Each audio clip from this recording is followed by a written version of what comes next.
No, you don't want. One road.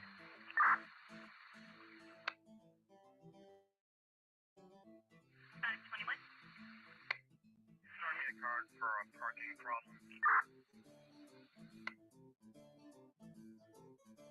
And for your 23. Yeah, we're all gonna 28 from one truck when you're in. Go ahead. One truck, white Lincoln X-ray 985 should come back up and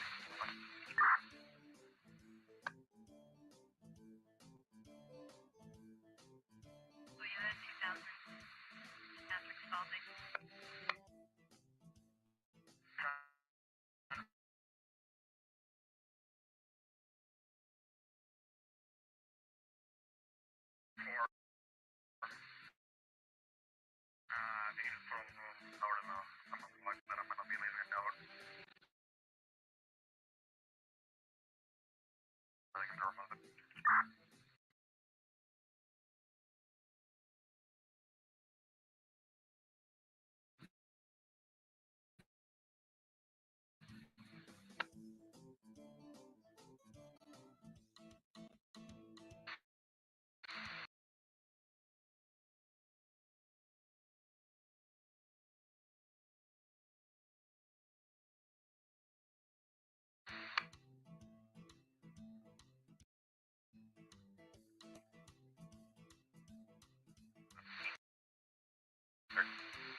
Rockingham 505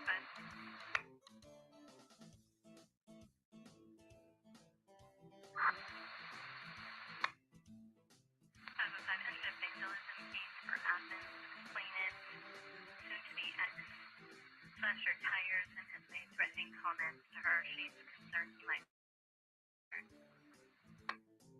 Forgive us a 32. 10-4.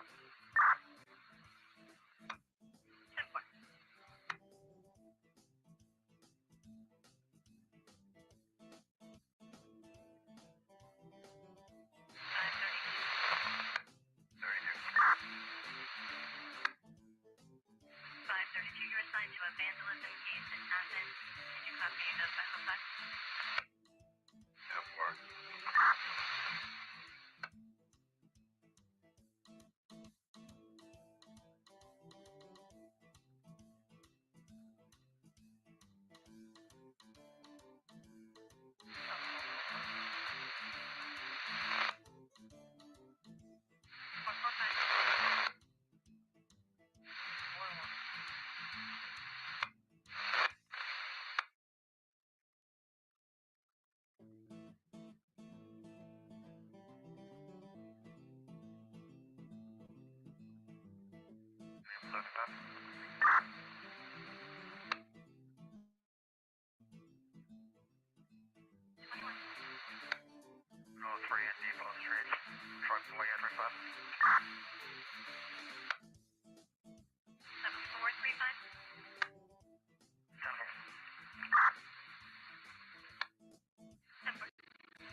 Could be. You guys know what woman I'm talking about. I'll find out that way. Caller is now been able to close the front door. She is now pounding on the door, trying to get in still. No flight floor, one dark here. Got tight shirt on. Number 21 is Switch is on. Here comes the throttle. Circuit breakers in. We have separation. Inboard and outboard are on. We're coming forward with the side stick. I've got a blowout. Neighbor 3. Engine out. I can't hold altitude. Correction. Alpha 4 is off. Track flight is emergency. Flight calm. I can't hold it. She's breaking up. She's breaking.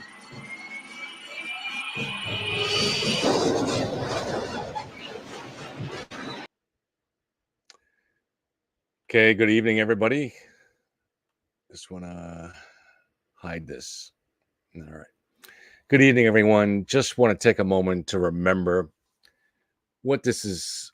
This whole case is about a lot of things, but what gets lost is that primarily it's about justice for a man, a good man, John O'Keefe, by every account, a really special kind of good guy that stepped up when his family most needed it. So just, we should all keep that in mind as the circus really descends onto the town of Dedham. This was a guy that was taken before his time, seemingly by murder. And that applies to whatever theory. So my idea for tonight was to get the main players on YouTube or in the media, or whatever, who have covered this case deeply for a while, to come together and on their own, uninterrupted, present their best argument as kind of as though you're talking to a jury, and just limit themselves to 10 minutes. That was the idea. That's still the idea, and we're still going to do that. So some of the planned guests were unable to make it. Some of them were just didn't fit their schedule, and some of them ended up being unwilling. But I'm going to leave the door open tonight until the end of the show.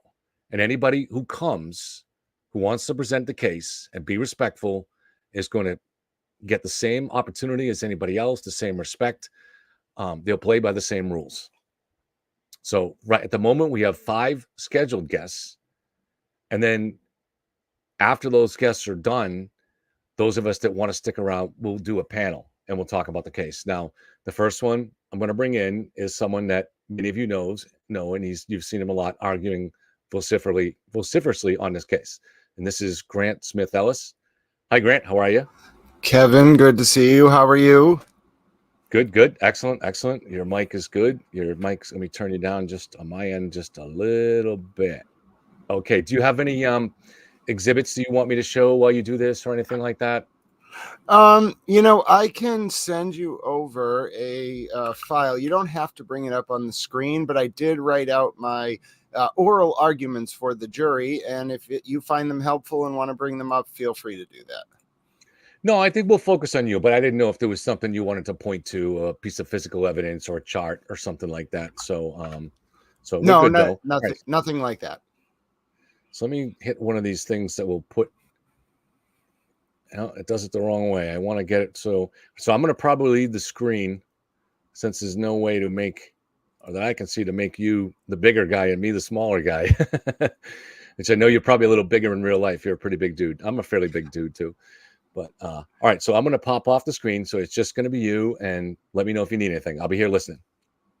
Well, thank you, Kevin, and I appreciate this opportunity. I am no Jerry Spence, ladies and gentlemen, and towels of the jury, but I will do my best to present to you what I agree. I want to echo Kevin's sentiments. Is a very serious case involving the death of a human being, Boston police officer John O'Keefe, who should never be forgotten in the context of what we're about to talk about, because it was John's life, and I think his dedication to service and his willingness to drop everything in order to help those around him, including some of the key players that we'll hear about in this story, including his orphaned niece and nephew who John, at the drop of a hat, changed his job to start supporting many years before John's tragic death. So this case fundamentally is about a relationship between Karen Reed, the defendant, and a Boston police officer, John O'Keefe, that had gone bad.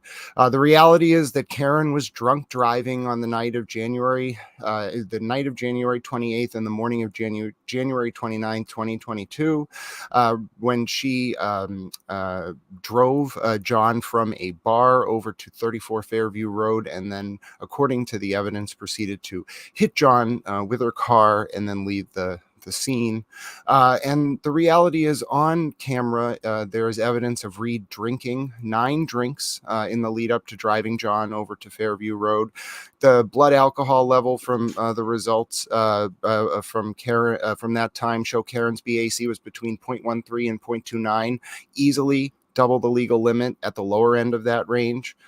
And Karen had started an affair as well, which I think is so crucial to this whole story, just 1 month before John's death, with a federal agent named Brian Higgins, who didn't even have Karen's number when she reached out to him for the first time. And Karen tried to kiss that federal agent just 2 weeks before John's death, after the Patriots got blown out in Buffalo on January 15th of 2022.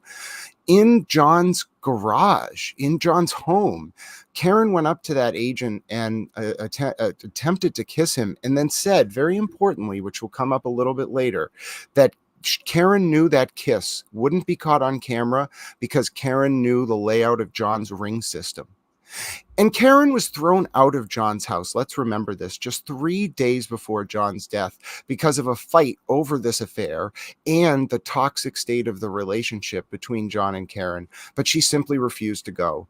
John's own niece in the case documents was a witness to Karen refusing to leave the house just 3 days before John's death. And John's niece also witnessed Karen get incredibly jealous and start screaming at John just a month earlier during a trip to Aruba with family and friends, when John simply hugged a mutual acquaintance outside of an elevator. Now let's take this to the night and the morning of the 28th and the 29th of January 2022.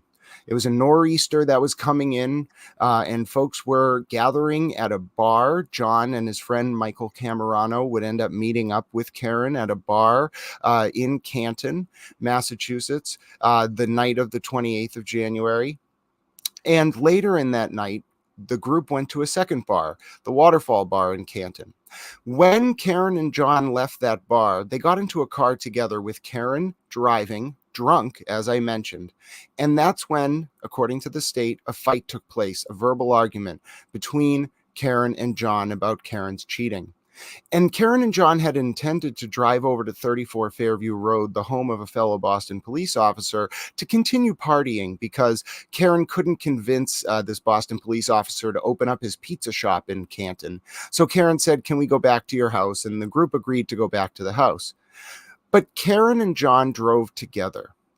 And when John and Karen got to the house, they stayed outside between 12:20 and 12:45 a.m. on the morning of the 29th of January of 2022. The snow's beginning to come down at that time of the morning. It's cold. And at that point, John gets out of the car alone, alleges the state. And Karen, in anger, backs up while drunk, may not have realized she even hit John, but did so with her car, and then drove away. And what happens after that point in time? There are voicemails that are entered into evidence and will come out at trial, showing that Karen called John's phone and started screaming that she effing hated John, that John was a pervert and was sleeping with other women, right at 12:45 a.m. on the morning of the 29th of January. And this all goes to something crucial here, which is the fundamental legal issue at play in this case for the primary charge, which is second-degree malice murder. And that comes down to 3 possible ways to prove malice. 2 of them we're not going to talk about because they involve intent. One of them is the key. And this is a 3-part OR test, so only one of the prongs of malice needs to be met for the state to meet its burden.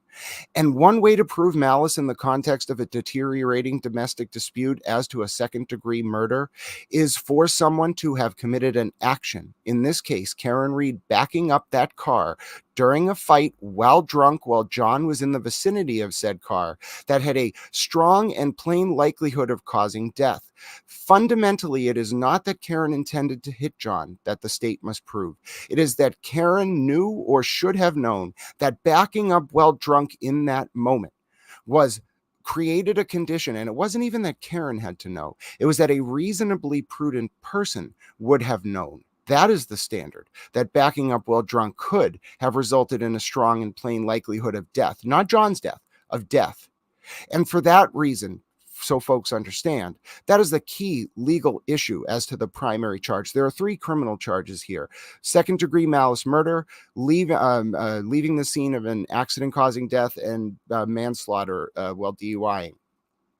Now, it's clear that the Lexus safety data from Karen's car shows she backed up 24.2 miles an hour, up to that speed at the moment in question.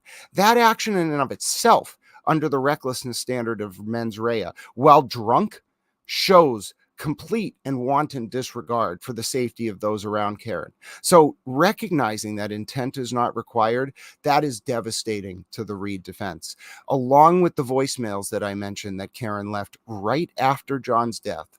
And as a result, perhaps the most damning series of evidence actually begins a few hours later, because around 12:45 a.m. is where we have John allegedly being hit by Karen's car, but she drives away, whether she realizes she hit John or otherwise. And it's not till 5 a.m., the evidence shows, that Karen Read went back to Fairview Road.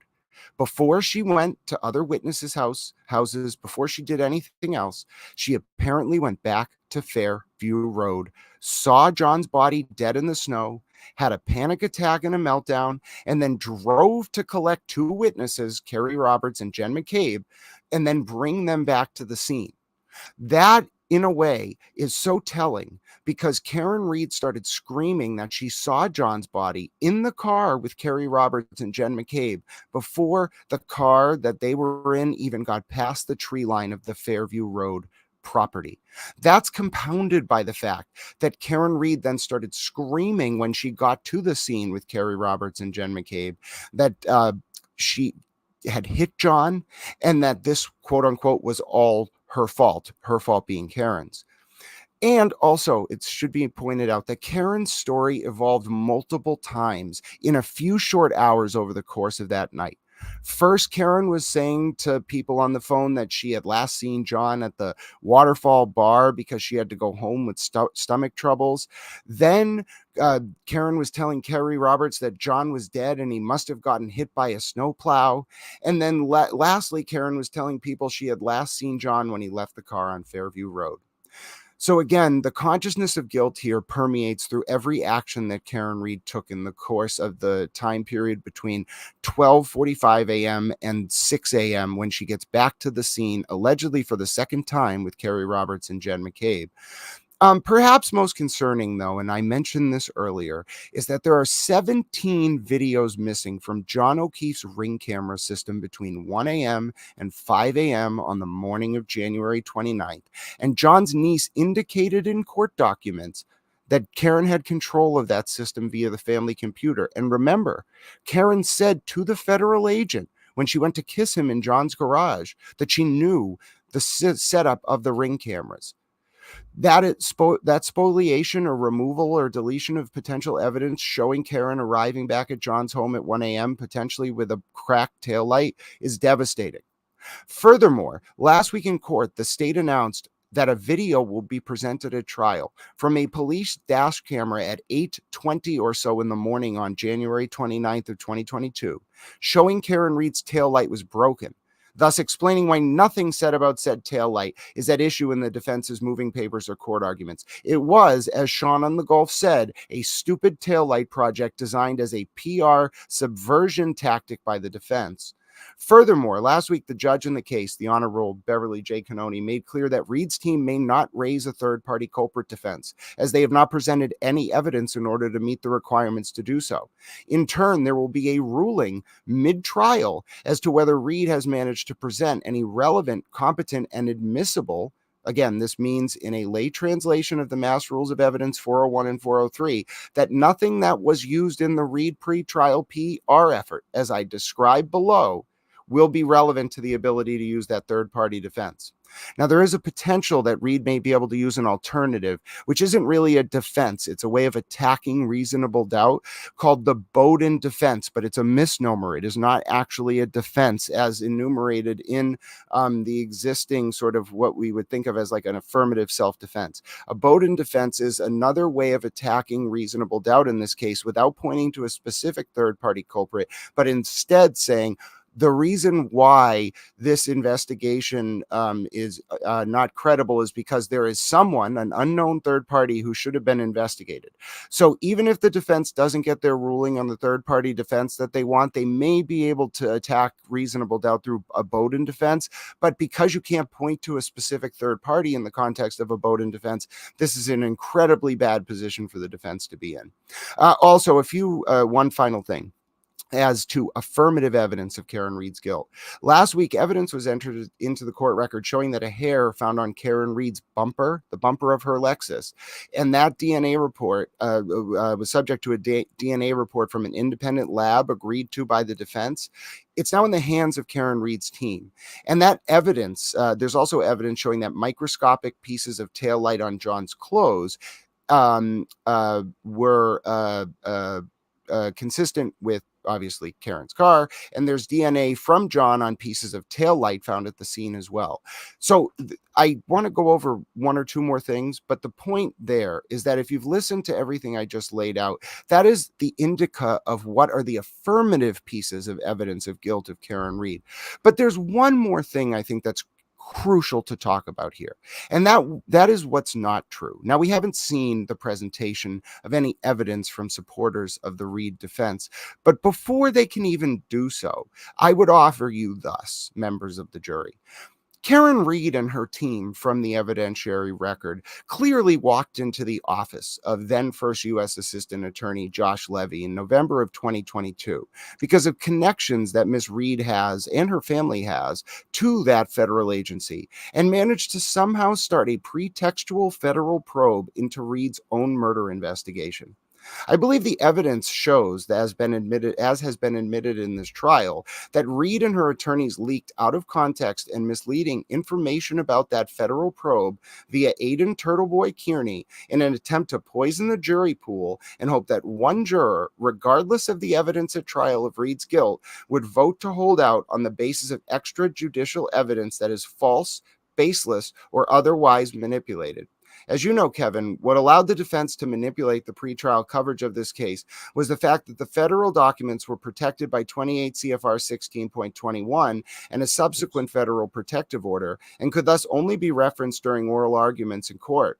In turn, it became very easy for the defense to say things that were simply wrong about the state content of that federal investigation, leading in one case to the U.S. Attorney's Office issuing a rare public statement rebuking Reed's lawyer, David Yannetti, for claiming the Norfolk DA was the target of a federal investigation when in fact that was not true. In reality, Kevin, the judge in the case has finally started to correct some of these defense misimpressions. I would go through them all now if I was not limited to 10 minutes. There are so many that are wrong, whether it be the lies about the 2:27 a.m. Google search, which are now confirmed by two independent federal experts to have actually taken place at 6:23 and 6:24 a.m., the fact that there's no dog DNA at issue at the case and in the case in any moving papers or in any of the defense's arguments, the fact that John's Apple Health data indicates the one piece of evidence that Karen Reed supporters try to point to, showing that John went up and down 3 flights of stairs in 3 seconds, shows that John wasn't even at the house when that occurred. The Waze data shows John did not arrive at the house until 12:24 a.m. And frankly, the one witness who thinks they didn't see a body in the snow, Lucky Lofgren, was plowing streets in a blizzard around 2 a.m. when it was very dark. There's simply, furthermore, no substantial relevant connection between the lead investigator in Reed's murder case, Trooper Michael Proctor, and some of the witnesses in the case. There's an attenuated connection involving a wedding over a decade ago and a relationship between Proctor's wife and the sister of one of the witnesses, but there was never any formal relationship. So I've gone through as much as I can, Kevin. I appreciate you giving me the time. The reality is there was a very concerted PR effort surrounding this case. The evidence of Reed's guilt and what is not true about what is said in public come together to prove that John O'Keefe's legacy was disgraced by Karen Reed and her defense team in order to prevent this from going to trial. But we're at trial. It's going to happen. And the weight of the evidence is so strong that nothing but a conviction will bring justice to the legacy of John O'Keefe and everything he did while he was alive. Okay. All right. Thank you very much, Grant. And we have 5 people scheduled. Now, the door is open for anybody else that might show up. But if you want, Grant, I don't know if you still can hear me. If you can still hear me. All right. If you want, we're going to do, since we only have 5 people, so say around 9 or a little after when we're done, we're going to do a panel. So feel free to stick around. It's up to you. I know you go to bed early, so we'd love to have you, but it's totally up to you. Yeah, I'll stay as long as I can. And you gave me some extra time. So my apologies to the other people in line. And thank you for letting me lay out the evidence. Okay. Thank you, Grant. I'm going to just load up a file here really quick. I was going to go last, but Kate is going to be a little bit later. So she will be here. Everybody's looking forward to hear Kate's arguments. So I just want to pull up this one file that I'm going to need later. All right. And I'll remove it though now. Okay. So you're a lawyer and your client is on trial for murder. You begin, as every defense does, with the theory of odd things. You pore over the vast material of the state's investigation, examine what your private investigators and data people have gathered, and you look for anything that stands out as potentially unusual. Note that I say potentially, because you're looking for things that might not in actuality be that unusual, but with a little bit of creative framing can be made to seem unusual, maybe very unusual. And of course, with any massive operation involving investigators and various professionals, specialized teams, and different agencies, labs, and a mountain of communications, documentations, and forms, with all this, there will be discrepancies. There will be miscues. Not all the T's will be crossed. And this will be true of any large investigation. Now, it's not that odd things are necessarily meaningless. On the contrary, if the fundamental evidence doesn't add up, those odd things become very meaningful.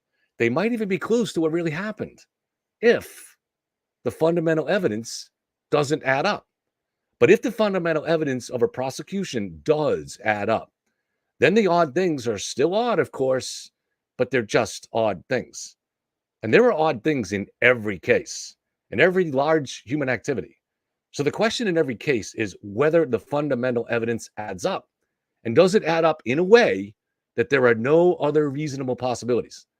In the case against Karen Reed, the charges do, in fact, add up in a way that logically there are just no other possibilities. Karen's SUV, with her behind the wheel, did strike John O'Keefe. No third-party culprit theory makes sense. And even if hypothetically some of the investigators were, for some unknown reason, willing to risk their freedom and the destruction of their families in order to frame Karen, there simply was no opportunity to do so. The physical evidence indisputably links her vehicle to the crime. The data links her to it, as does her own highly suspicious behavior. Now, the physical evidence and the data and her suspicious behavior are what render the theory of odd things, which is where all defense strategies begin, meaningless. Let's go over it. First, the physical evidence. The ring video of Karen pulling out at 5 a.m. shows her taillight is missing substantial pieces. Let me just bring that up to show you.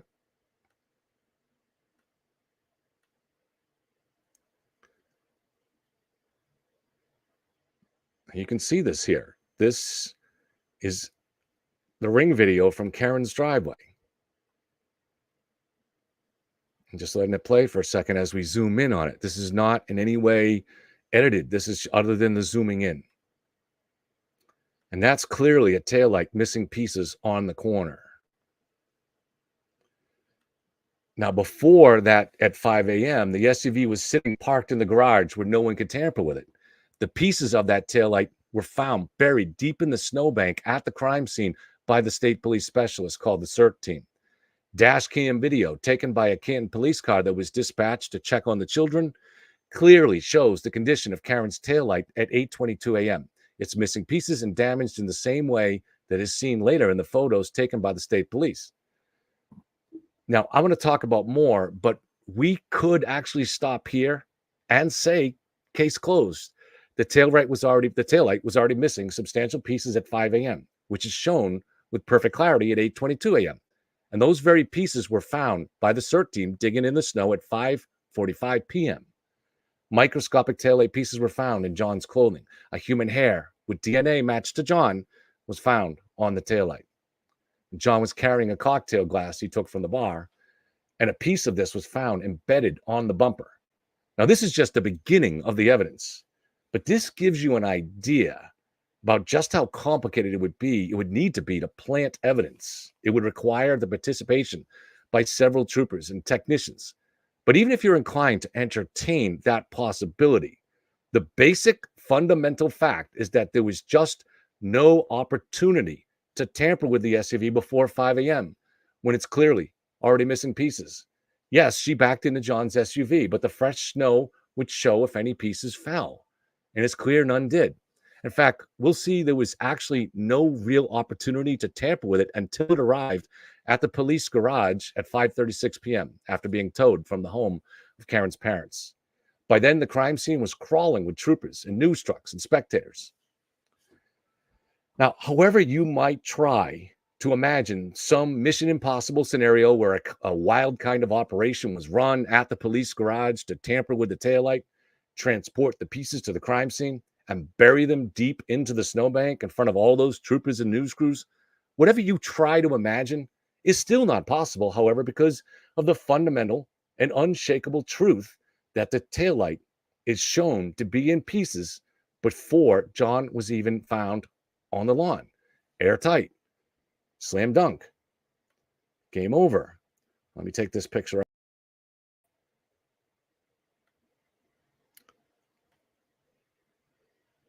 So there's no question that Karen's SUV struck John. The defense has attempted a third-party culprit theory, which is actually refuted by data, eyewitness accounts, expert testimony, and just plain common sense.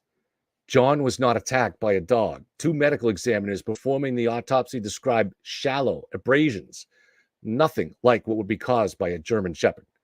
The top veterinary expert testifying agrees. But all doubts about this are dispelled by this unassailable fact. John's clothing was tested by an independent lab, agreed on by both sides, and it found no canine material. Medical examiners and ER staff all agreed John was not in a fight. Are all these people part of the conspiracy? GPS, which is designed for one purpose, location data, shows that John didn't go in or near the house, didn't walk up the driveway, didn't walk up the street towards the driveway. He died more or less where Karen dropped him off. 11 witnesses in the house have testified they never saw him. None of these people are criminals. They vary in gender and age. No one had incentive to risk their freedom by lying and covering up a murder. Certainly, once the feds were involved, if there was a cover-up, they would have gone running to them to avoid lengthy jail time. But that didn't happen. Testimony by multiple experts, including the guy who designed the software used to search John's phone, show that no weird 227 search and no deletions were made. That's just a defense trick any objective person can see through. I could go on debunking aspects of the defense's third-party culprit theory, but the important thing is, the crucial thing, is that the fundamental physical evidence links Karen's SUV to the accident scene. And unless that evidence was all planted, there's no way to get around the fact that Karen struck John with her SUV around 12:32. And there was simply no opportunity to plant that evidence because that taillight was shown in pieces already at 5 a.m.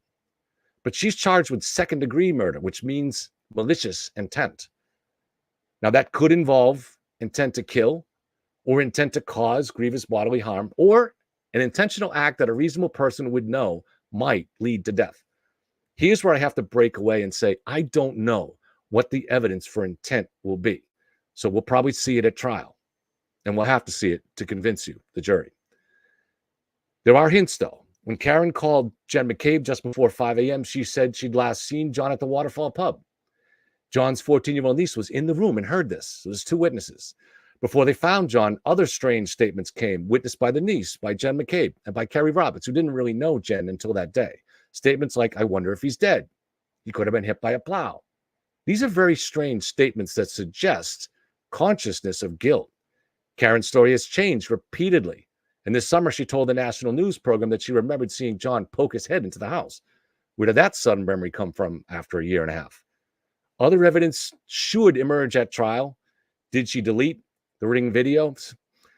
Did she turn off her GPS before going back out again? Did she return to the scene of the crime?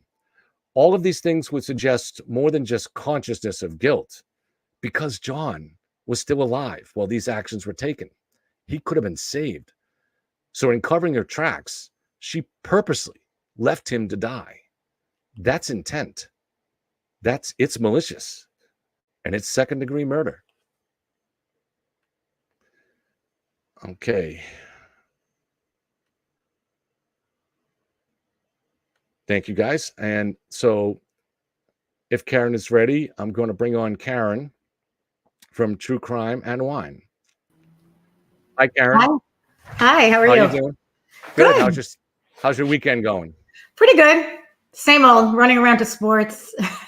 Nothing crazy, dealing with the doggies. So if you hit this one out of the park, I hear you're going to get honorary admission to the New York bar, and you'll be able to practice as a lawyer. That'd be great. Wait, is this microphone, is this better for me? Like, do I sound clearer than last time? I thought it sounded clear last time, but it sounds good. Yeah, I'm using, my husband has a YouTube channel, and he has like the setup here, so I'm using his. So maybe it'll sound better this time. I don't know if I could compare with you and Grant. Mine's a little more like feely type stuff. You gave me an idea what you were doing, and I think it was important to see that something different, so we're not all doing the same thing. So hopefully we'll have a lot of variety. Okay. And I know Kate's going to surprise us, I'm sure. So. Okay, so I feel like I was like reading a speech at college. So if I'm nervous, that's why. You want me to stay in here and just or do you want me to just back up? It makes me feel more comfortable. Thank you. Okay, so I think I'm going to fit it into the 10 minutes. We'll see. And I'm reading it from my computer, so if I'm not looking at you guys, that's why. Okay. Mm-hmm. Hi, all. I'm going to start with a quote that should be kept in mind for the next 10 minutes while I address some of the strongest evidence of this case. 3 people can keep a secret if 2 of them are dead. Keep that in mind. I'm going to start with the impossibility of anything the defense even attempts to hint at first. I ask that you keep in mind the job of the defense lawyer is not to seek the truth in a case. It is to find any way to get their client free. Let's remind ourselves of back when this theory was first presented by Turtle Boy through the defense and why they needed Turtle Boy to begin with. See, I'm getting like nervous. Okay. That's okay. You're doing fine. Okay. Karen Reed is accused of hitting her boyfriend, Officer John O'Keefe, with her car and ultimately causing his death. In the very early days of this, Karen's lawyer stood on the mic proclaiming that Karen loved this man and there was no criminal intent. Later that year, after a grand jury was able to look at the evidence, a Norfolk County grand jury indicted Karen on charges of second-degree murder, manslaughter while operating under the influence of alcohol and leaving the scene of personal injury and death. As I've done repeatedly over the last months on social media, I would like to point out to the viewers tonight that no matter what you see and what you read on social media or on any blog, you have yet to see the evidence that convinced this grand jury to raise the charges on Karen. Soon you will. The original story from the defense was that John was lured back to the house so that the Albert family could teach him a lesson. They wanted to teach John a lesson because of messing with a teenager named Colin Albert. Of course, that theory has morphed and changed, but let's start there. According to the defense, John was a grumpy neighbor who didn't like Colin and his friends throwing things on his lawn. Let's go through this part first and debunk the absolute insanity of this. John and his nephew went to eat lunch that day at Chris Albert's restaurant.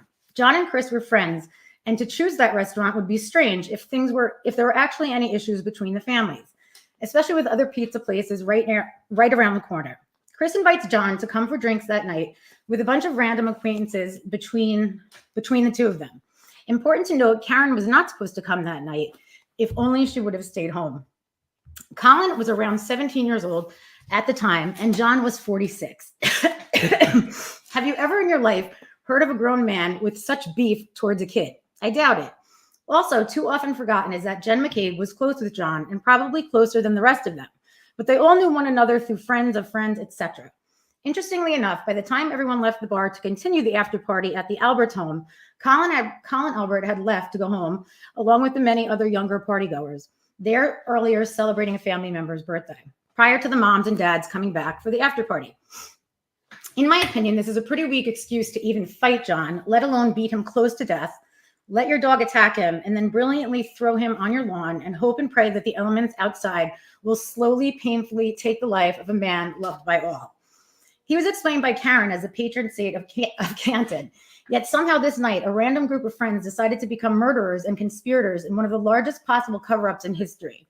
Many of us are keeping a tally of how many would be willing to throw away their lives, futures, pensions, and simply to pin a murder on a random woman with zero motivation. We are now up to 90. 90, Kevin. Okay, including in the 90 is including his 2 children that were orphaned twice, his brother and his best friend, along with many others. This case has been a lot of smoke and mirrors, hyper-focus on unimportant aspects of the case that have been a power move by a perfectly crafted PR team for Miss Reed. Taillight pictures with no date, time, etc. have been up for debate ad nauseum.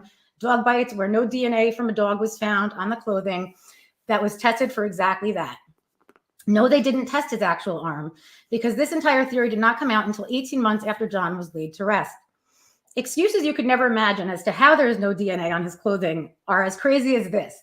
They laundered John's clothing. They went that night and purchased duplicate clothing. Do you know that people say this, Kevin? Mm-hmm. I know. But they purchased the exact same clothing that night. Okay. Where was I? So that night they purchased the same clothing. Literally anything will come up as long as it is not that Karen is guilty. And that has been the trend throughout all of this cover-up and conspiracy. Scanlon was supposed to be the apparent whistleblower, yet a illegally recorded phone call shows how little Scanlon knew. He was guessing and trying to insert himself into this case. Yannetti gave Scanlon a check for $1,500 that Scanlon gave back, clearly knowing that he didn't give them much information to go with. Now, were the lawyers lying, exaggerating? This I don't know. But Scanlon denies giving them any kind of bombshell information, yet they ran with it. Oddly enough, Scanlon is not on either of the witness lists. A big issue in this case is the 227 search, and I am by far not a phone analyst or expert of any sort, but I trust in the fact that this search did not happen until the following morning at 6:23, and this is why. Okay. Not because I'm an expert, because if that was searched at 2:23 and was very important to all of the conspirators and they needed to know that information would have been shared. It is as simple as that. Jen's phone has been dissected repeatedly. At no point did she even screenshot that search and share it with the crew of conspirators that needed the info. In fact, she never even called anyone to share the info that she received from that search. So logically, it makes sense. But the 623 and 624 makes sense. Logically, it makes sense that the 623 and 624 work because John was still barely alive and Karen wanted to know how long he could have lasted out there in the cold. I will leave this one to the expert opinions, but to me, it just doesn't make sense to Google that and never share the results that night. Another issue many have is why didn't Brian and his wife run outside of the house while John was on the lawn that morning? It was snowing, windy, early morning after a late night of partying. When the ladies pulled up, it was around 6 minutes until John was already on an ambulance and out of there. He was the top priority. No one on the entire road came out. There were no sirens, no lights, and not this big commotion that everyone's picturing in their mind. The police did return to the home, knock on the door, and enter the home after John was secured. One more thing that needs to be understood before I wrap this up with my most concerning point. Why didn't the police search the home? I hear this a lot on social media. Why didn't they treat this as a possible murder? Here is why. You have Karen at the scene with a broken taillight saying, "This is my fault. I can't believe this. I hit him." Saying she hit him to 5 separate individuals who will testify to this. May I ask why these people early to the scene would choose not to believe Karen? It makes no sense to me. The car has damage. He is found where she was parked the night prior with a broken taillight. She is standing there admitting that she did it, and they're supposed to run around looking for a perpetrator? That makes no sense. It's important to note John's phone never moved again once he was hit. On that phone are also several angry texts and messages from Karen to John. Many people who've been sucked into this conspiracy believe the drunk conspirators were smart enough to throw his phone on the grass where Karen was, bring him inside, beat him, drag him back outside onto the same exact spot that his phone was left. Also, they remembered to crack his cocktail glass and place pieces of it right near him. Sorry, it's time to give up this fantasy. Conspiracy sells. It's more interesting. We all know that. But the truth is always way less exciting.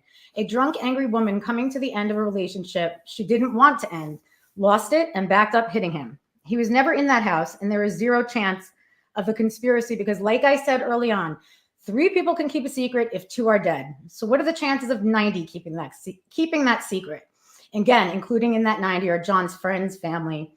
Why didn't Karen tell anyone at the scene that morning that she saw John enter the home?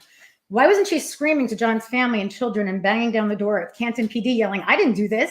Instead, she said, I have to remember the bad times and I will likely never see you again. And she deserted those children once again. Not a tear was shed while Paul shared the news of John's death with John's nephew.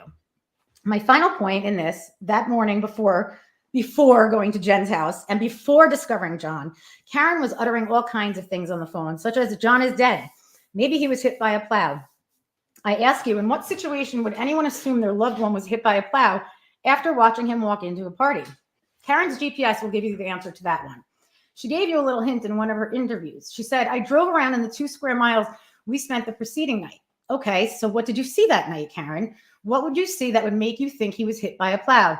Maybe you saw John lying on the side of the road, and maybe, just maybe, that's why the charges were upped to murder too. And I will leave the hardcore conspiracy believing the Turtle Riders with this last quote, and it's from you, Kevin. The theory you were so sure about a week ago, you were proven wrong about. Should you still be so sure this time? It's time to leave this battle to be fought in the courtroom, and no matter what, throughout all of this, there was never any good reason to go after the grieving family of John O'Keefe. If you've been a part of that, you need to take a long look in the mirror and ask for forgiveness. The end. Thank you, Karen. And, just like you were talking about how her statements about driving around for 2 miles. Now, keep in mind, the state in the charging documents has said that they believe they have enough evidence to show that she went back to the location to 34 Right. Fairview. And she, her own attorneys in the reply documents have not said that the GPS shows she didn't. So it's clear from both sides that the GPS was off on her phone.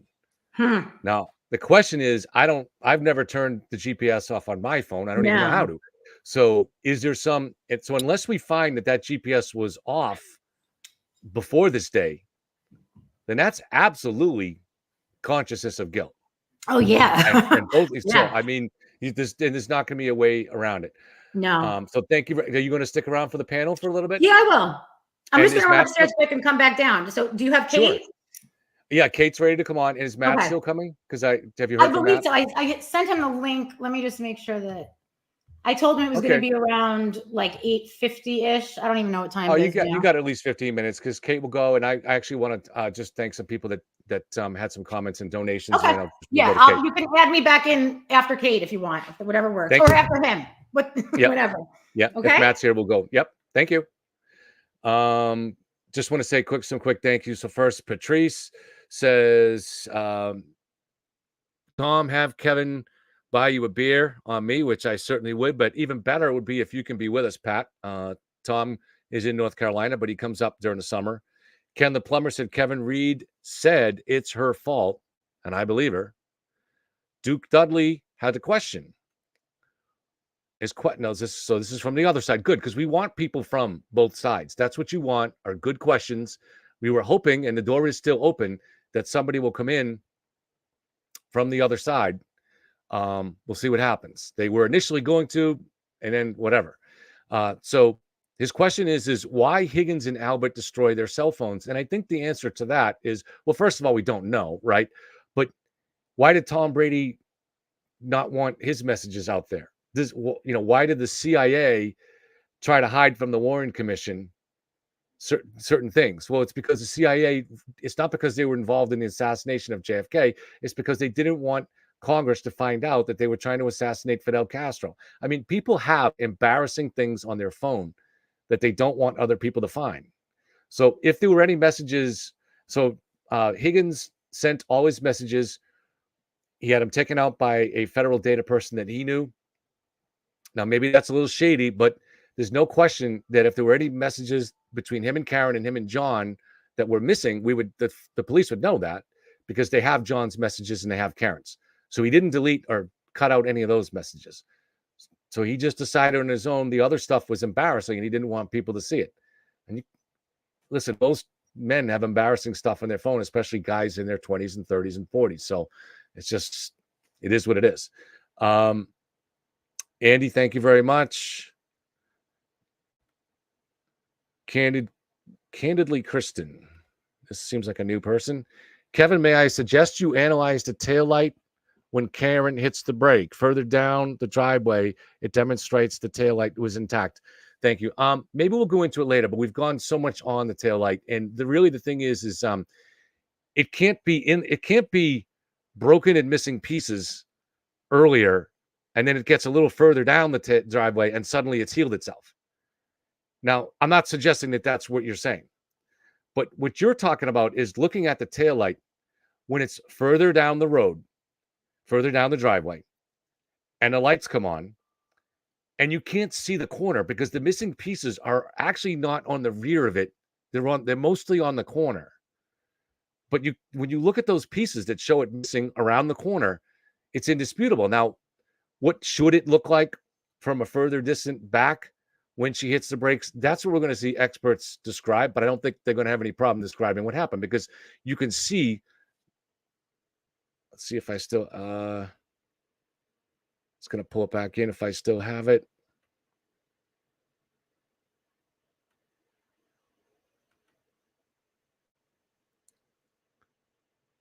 So, I mean, here it is here. Those are clearly missing pieces. So I'm not sure what innocent explanation there could be for that. Now, later on, I do have another version of the video that I have the whole thing. And I've also, earlier, I have other versions where I have zoomed in on the piece you're talking about. So maybe I'll do that later, but I don't want to bore people now with it. I'm not discounting your interest in it. It's just they may be here to hear something else tonight. So we will go into it, if not tonight, on the next show, if you like. Skip Tracer said, great show. And Karen is doing great. Yeah, she did great. And Mel Smith said you were doing great. He said, hun, so I hope that's her husband, but I don't know. All right. So let's bring in Kate. And I got to bring in both her things, I think. Hi, Kate. Do you want me to bring in both these? Your microphone is... let me turn you off. I can turn you on. No. Okay, thank you. You're back on. I didn't know this was a writing project, so I didn't write anything, but I did make a slideshow. It's all what you want to do. It's all what I feel you like want I'm to do. in school again. Literally. Should I bring in the other one now, or do you want to wait till you start? Okay. Yeah, that's fine. I didn't know this was a writing project, so I didn't write anything, but I did make a slideshow. Oh, it's not mine. I feel like I'm in school again. We're getting kind of, can you turn the volume on that down on that part of it? No, that's not me. You have Karen out again. No, it was a repeat of what you said, but I turned the mic off, so I think you're okay. No, that's because that's Karen that you have. That's not my screen. Oh, my bad. My bad. So she must have the computer on because she's not on. You'll see it's a boring looking slide. Oh, there it is. It was over here. Yeah. There we go. Roll down. All right. Very good. Okay. So you want me to get out of your way? No, that's fine. Okay. All right. So I didn't prepare anything, but these are just the points I want to make. And I made sure to make slides just so that we can see what I'm referencing, because some of these things are just so silly. So first and foremost, the entire defense theory hinges on John O'Keefe entering the home at 34 Fairview Drive, right? And there's just absolutely no evidence to support that whatsoever. And the main things that, well, the main thing, right, that the defense is hinging on here is Apple Health data, which is not GPS specific data. So Apple Health data is sort of recording its interpretation of what you're doing throughout the day, but not where you're going, right? That's your GPS data in your phone. And then they're relying on Karen Reed's word, you know, at least 6 to 12 months after the death of John O'Keefe, her word that she saw him go in the house. Nobody else did. So the Apple Health data, I think this is interesting, and a lot of people aren't paying attention to this that are really convinced of her innocence, that both the Commonwealth and the defense have provided evidence that indicates that John O'Keefe did not enter the home, right? So on page 7, paragraph 2, item 19 of the defense expert Richard Green affidavit, that's docket entry 66, entered on April 12th of 23. He also finds, just like the Commonwealth does, that John arrived at the Albert residence at 12:24 a.m. Right. So the thing that people are saying that, you know, places him in the house is this Apple Health data that says that he was ascending and descending stairs at 12:21 a.m. Right. But right here, as we can see from the defense experts, and this is the expert that's doing the forensic analysis of the cell phone records, he concedes, right, that the first location ping in the neighborhood near the Albert residence occurred at 12:19. And then location data indicates that O'Keefe arrived at the Albert residence at 34 Fairview at 12:24 a.m. So he wasn't, most likely, he was not climbing stairs at all, right? This data from the Apple Health is not that reliable, particularly on a cell phone, right? It's not on your wrist. It's not monitoring the same things. It's estimating what your movement is and what that means. But regardless, both sides agree that at 12:21 he wasn't there yet. So if he was climbing stairs, it wasn't at 34 Fairview. So there's nothing at this point that even places him in the house. Not one witness has reported that John O'Keefe entered the home, and they have gone on an exhaustive search. In Karen's own words, she, her family, her attorneys, and as well as hundreds of her devoted followers now have marshaled every resource to find what they say is the truth of this, right? And in the 2 years that they've been trying to do this, cannot produce one witness that places him in the house. The only person that says that they saw him enter the house is Karen Reed, the criminal defendant herself. And she doesn't tell that to the police at first. She doesn't say that until, several months later, a year that we can see. I'm not sure. We haven't seen the whole body cam footage from when she was rearrested, when she was indicted in June. And it looks like she started to float this alternate theory in June, right, with the police. So we don't know what she told them at that point. It looks like not much, but we don't hear her say that she actually saw him enter the house or even get out of the car and go towards the house until almost 18 months after this occurred. So we don't have anyone placing him in the house. Sorry. And then his GPS data shows that he never entered the home. And this is from the SJC opposition when Karen Reed's defense, put in their appeal. The Commonwealth opposed it, and they did include slides of his GPS data. And you can see that they use LexisNexis. They have everything tagged down to the latitude, longitude, the time, the date, everything from the software, right? So we can see where he was at 12:25 and 30 seconds, right? And this is going to be a little bit clearer. We can see where he was at 25 and 31 seconds. And at this point, we can see that the radius does go around the house for a minute, right? And then we see at 12:25, 32 seconds, that shrinks down. Now he's in the corner of the house at the radius of that. And then by 33 seconds, he is out. I'm sorry, 36 seconds, completely out. So there's only a 3-second period when he could have been in the house. It is physically impossible for this man to run in the house, get beat to death, and dumped out back in the yard to the spot where the phone does not move until it is discovered, in the early morning hours next morning. In 3 seconds. That's just physically not possible, right? And then there are these mountains of forensic evidence, which other people have touched on as well, that just really indicates that this was her. His fragments of his taillight, microscopic fragments of the taillight were found embedded in the clothing. There was cocktail glass embedded in her car. There was his DNA on the taillight and the undercarriage of the car. There's now a hair with a partial profile anyway that is consistent with his DNA profile that was found in the rear quarter panel. This wasn't on the seat or something like he's brushing, getting not on the door. This was in the rear quarter panel. So I think that it's a really weak rationale to go, well, they dated. Of course, his DNA would be, in her car. It's not that they found it in the car. They found it on the car in the same proximity of where all the damage was, right? And then, of course, the taillight. And at this point, they have footage at 8:22 in the morning showing that taillight was already broken. She told Carrie Roberts and Jen McCabe, the first thing that she said when she saw them pretty much was, oh my gosh, I broke my taillight. She's made other statements to other people that there were bulbs and wires exposed, and she was, concerned about that. There's a lot of evidence to suggest that taillight was broken, way before anybody was alerted to the situation, right? And no evidence to support that it was broken after the fact. And the scope of this conspiracy is just absolutely unbelievable. I think we're up to probably 90 to 100 people that would have to be involved or complicit in this conspiracy in order for it to work, including at this point the judge. And none of these people have anything to gain by pinning this on Karen Read. There's also been a lot of theories that the defense has thrown out that they're now walking back or abandoning. For instance, the dog bite theory, right? The dog with the upper jaw only, no lower teeth, right? So there's been no dog DNA found on his clothing. The judge asked the defense straight out if it was still going to be an issue, the canine DNA, and they said no, it's dead, it's over with. The 227 search has been fairly well debunked pre-trial even. They have the intelligence expert, what is he, the senior intelligence expert for Celebrate. This is the guy that they send out to explain this stuff. This is the guy who, is able to use the software. He's a longtime forensic investigator. He knows what he's doing. And he's from the company that invented the software, explaining for the prosecution that, no, you have the timestamps wrong here. And I think that was a really selective pull, right? I don't think that was done by mistake or because of ignorance on the part of Richard Green. I believe that was a favorable report that he was commissioned to write. And he didn't lie. There was a search that occurred at 2:27 a.m. It just wasn't how long to die in the cold.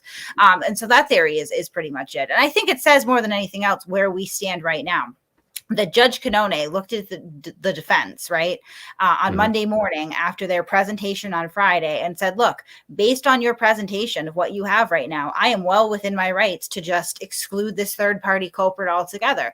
She has seen what did she say, 4,500 pages of discovery, most of it from, the FBI, the feds, and she still can't determine who the third party culprit is, right? The evidence is just not there. And that's not somebody who is pro Karen Read or anti Karen Read. That is the neutral fact finder. That is somebody who comes in and is entirely impartial to the case. And when she looks at the evidence that they've been able to dig up so far and present to the court with objective eyes, she's saying, I don't see evidence of a third party culprit here. I'll let you develop it if you can. And that's a tall order right now. And I don't think they're going to be able to surmount it. Absolutely. I was taking notes, a lot of points to touch on. So you touched on the Apple Health thing, and I think it's important. So like Turtle Boy on his appearance last week on Law and Crime, he was saying that the issue was with the timestamp, but there's no issue. No one is saying that the Apple Health didn't keep correct time. Of course it kept correct time. They're not disputing that at all. Right. The issue is what he was doing in that time.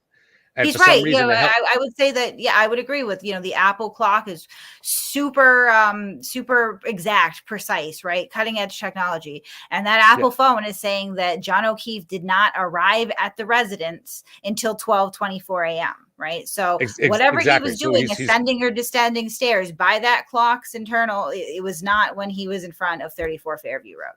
Right. There's no question he was in the car driving there because we know what time he entered in the Waze to search for 34, and they're a little over a mile away. It was a little more than a 3-minute drive. She missed the turnoff. So there's no whatever reason the health app or Rich Green's interpretation of that health app said stairs. What I've seen, for instance, if your arm is moving, so if you're talking like this and you're in your car, right, that's enough to make the health app think you're walking. It's designed to measure those kind. The GPS. It's not just that it shows that John could have went in for 3 seconds. I've tried to you have normally a 15-foot margin of error on any GPS point when you have the ideal normal number, But occasionally, if something weakens the signal, that margin of error, which is measurable, becomes larger. Right.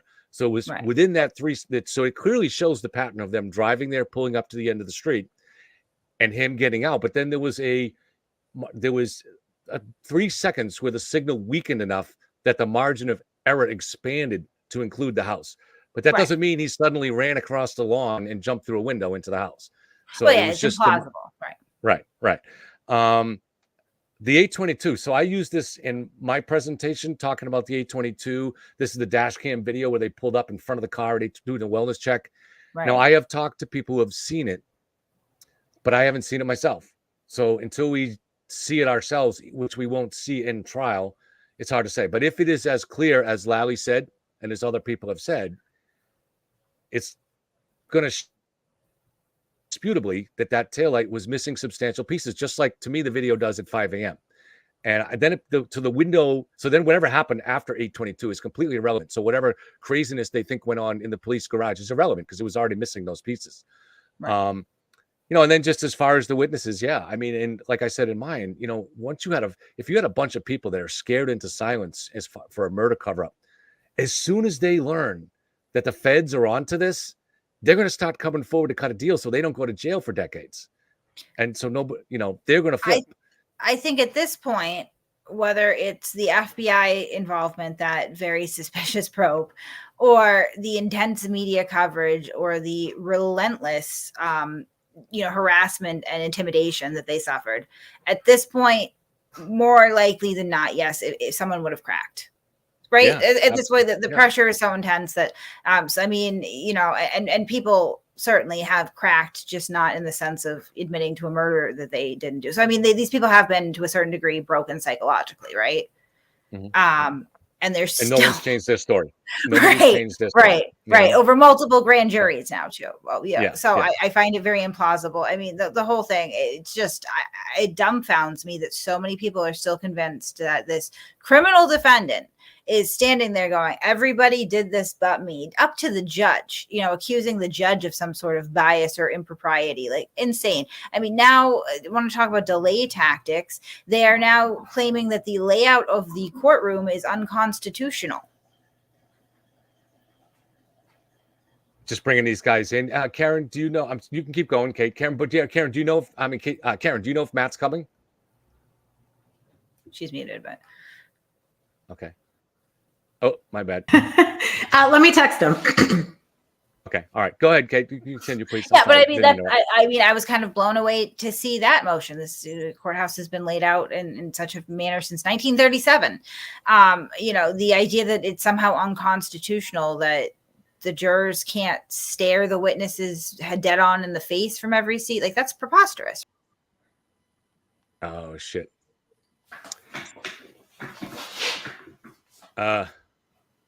Karen, Kate, I'm not sure if you can hear me. I was trying to just remove your display, so please come back in if you're still there. That was an accident. Grant, why don't you go on and react to what you've heard so far? I'm going to just text Kate. I thought everything that Kate presented was very well informed. And the way Kate went over the data in particular related to John's arrival at the home at 12:24 a.m., making very clear that the 12:21 Apple Health data that's so relied on by the defense and their PR team was not just errant, but extraneous when we're analyzing the very clear evidentiary record to as to John O'Keefe never going inside Fairview Road. And to be clear, people were asking me about something I was saying earlier on Twitter. I said that I was very clearly trying to convey that Karen Reed did not leave the car to walk with John towards the house as evidence that Karen Reed was not going into the house. And I think that's very clear that Karen Reed wasn't invited into that party. And I think it's very likely that was a result of a fight that took place between John O'Keefe and Karen Reed, a verbal argument in that car. And I think the voicemails after 12:45 a.m. go to that. But back to what Kate was saying, that GPS data is very damning. And Aidan Kearney in that law and crime debate with me was wrong. Absolutely wrong about his interpretation of what the Apple Health data meant and what the timeline meant. And it really came through when I think it was Roberta from another excellent podcast was saying, According to Aidan Kearney, if Apple Health data doesn't get the calories or steps I burned right in a day, then society itself will come crashing down. And it really just goes to the point, which is Apple Health data has been wrong before. And even if it were right in this case, it's not relevant to the point, which is John O'Keefe did not go in that house. Mm-hmm. What do you guys think about the stuff that's emerged in the last week, the witnesses, the new evidence that's been submitted? Karen, do you have any ideas on that? And then we'll go to Kate. What am I? I'm like losing my train of thought. Go to Kate first because I'm just Okay. telling Matt what to do. Okay, that's good. Thank you. Kate, Yeah. What do you think about the new stuff that we've learned? What have we learned in the last week? I mean, the witness list, I wasn't terribly shocked. I have it on good authority. The defense understands that they are not going to actually be calling everybody on their list, which I'm sure it is true for the Commonwealth. I would be interested to see who's actually called and what's relevant. I do think that the rumors about John Sr., Mr. O'Keefe, have been particularly ridiculous and kind of nasty and disrespectful, right? Yeah. Again, these people aren't volunteering to be on these witness lists. Right. This is the Commonwealth and the defense saying these are the people who we would like to compel by court order to come in and testify. So John Sr.'s name ending up on that witness list doesn't mean anything other than, and I think we all know at this point, just from word of mouth, because, Karen runs her mouth just as much as the rest of her merry band of misfits. And so the things get around. Karen is delusional and she thinks that John Sr. loves her because he wrote her a nice Christmas card in like 2021. His sentiments have changed, right? I'm not speaking for the guy. I don't know the guy, but I can surmise that his sentiments have probably changed. And saying that, yes, I liked her when John and her were dating at this time period doesn't somehow absolve her of murdering John. Exactly. But the problem is, unfortunately, these people they think if he's on the witness list, I'm not even joking, that means he supports the defense. I was like, guys, I can't. That's what they think. Because that's, the level of intelligence on some of these people. But it was more than that. It was Sean on the Gulf maliciously spreading a rumor that Mr. O'Keefe was going to sit behind the Reed family or with them, and that is false. I confirm. I have good sources. I confirm that is false. It was never true. It was clearly an intentionally subversive and an emotionally abusive tactic. Sean McDonough is a disgrace to the legal law enforcement profession. He disgraces the agency that he worked for. And I haven't even taken that much time to look into this man. But after he tweeted that, and when I found out that it was false, it made me realize that I want to see these individuals held so civilly liable that they are buried under judgments and garnished from making any money until 2050. Thank you. I would Anybody just want to take on this with... question? I'm sorry, go ahead. I just want to see if you could take it on in a moment, but does anybody want to take on this question here from Michael? How did the John's cocktail glass get embedded in the bumper? But you can continue with what you were saying too. Well, I would say presumably when he was hit by a car going approximately 24 miles an hour in reverse. Would be I'm not an expert. Right. I mean, think about it. That one's not that difficult. Sorry if I'm cutting people off. If he's standing there, it's probably like around here and it hits, he gets hit and that's how the glass got there. I mean, it's not that difficult, I don't think. Well, and you have to remember there is video evidence of Karen and John walking from bar to bar with glasses. Karen had kind of this vase-style glass that the bartender was pouring shots into at the first bar. She took it to the second bar. John, and what I think is such an interesting image, it was in one of the case documents, and we don't hear a lot about it. When you read the written description of Karen leaving the bar to go to her car, leaving the waterfall, you read that John was standing alone, drinking sort of from his glass before he walks out with Karen.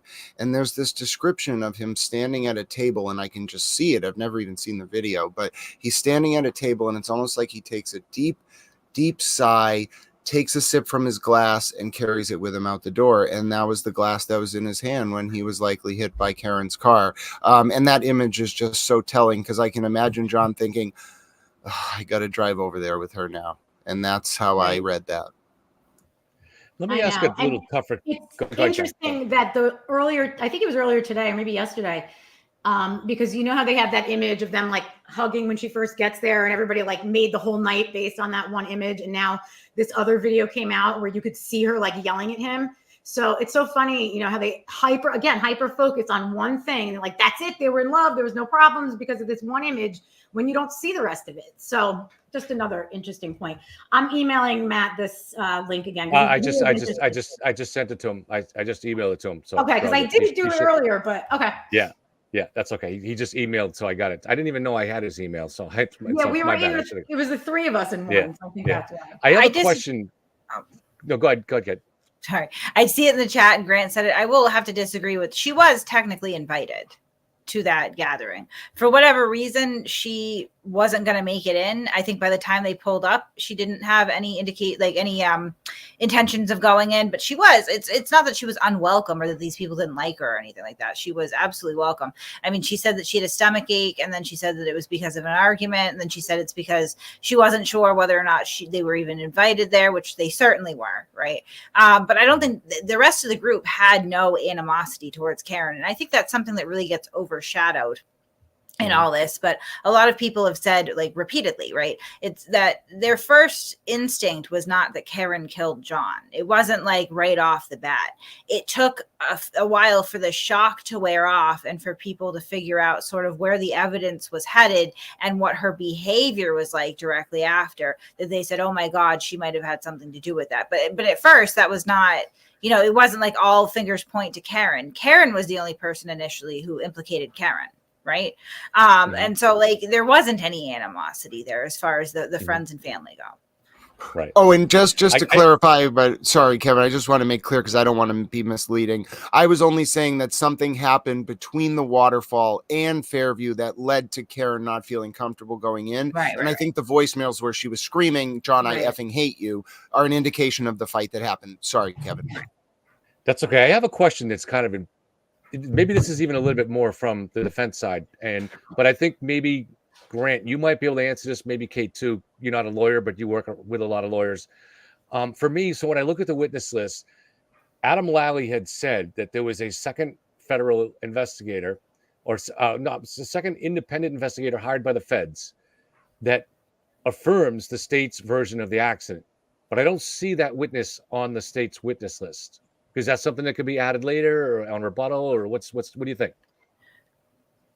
I don't foresee it coming in through evidentiary testimony. I think that what that was, and just so folks understand, there is a federal protective order pursuant to 28 CFR 16.21, which if you want to learn more, you can read more about it in section 25 of the DOJ operations manual, but it basically describes a case which is called United States ex rel Toohey v. Reagan from 1985. I think it's 342 USC 21 in the federal. But anyway, the point is the case is very important because what it talks about is if you're doing a federal investigation like the one that Karen Reed is alleged to have started because of her connections with Josh Levy, the current acting U.S. attorney, then first U.S. assistant attorney in November of 2022, when this was alleged to have started, then all of the documents pursuant to that investigation are protected from disclosure pursuant to 28 CFR 16.21 through 26. However, in this case, the federal protective order related to those 3,000 pages of documents related to the investigation the feds did can be mentioned in oral arguments. So I don't think this expert was ever going to testify. I think it was Adam Lally saying, hey, in these Toohey documents, there are indications that the federal government expert found X, Y, and Z. The only time Prosecutor Lally can make those statements is in oral arguments because of the protective order. That's my read of that. But clearly the defense has the federal experts the experts that the feds found to say that the injuries to John don't match someone being hit by a vehicle. That's from that company. I forget the name of it. You know, do we know for sure that they are? I mean, that's another thing is, are they falsely connecting the two? Because unfortunately, the defense has said some things that are misleading, if not straight out false at times. So I would even question, because I think it would be very unusual. And I believe that I heard there was a bit of a discussion between counsel and the court at one point where they clarified that they didn't anticipate anyone from the DOJ or FBI to be testifying at all. So I would say that that's possibly not true that they're from. I hate that we keep saying this, but the feds, right? Like it just sounds ridiculous. Now, the feds, but Yeah, there's a whole Go ahead. complex, and I think Kevin and Kate, you'll know, and Karen, you're going to know exactly what I'm going to say here.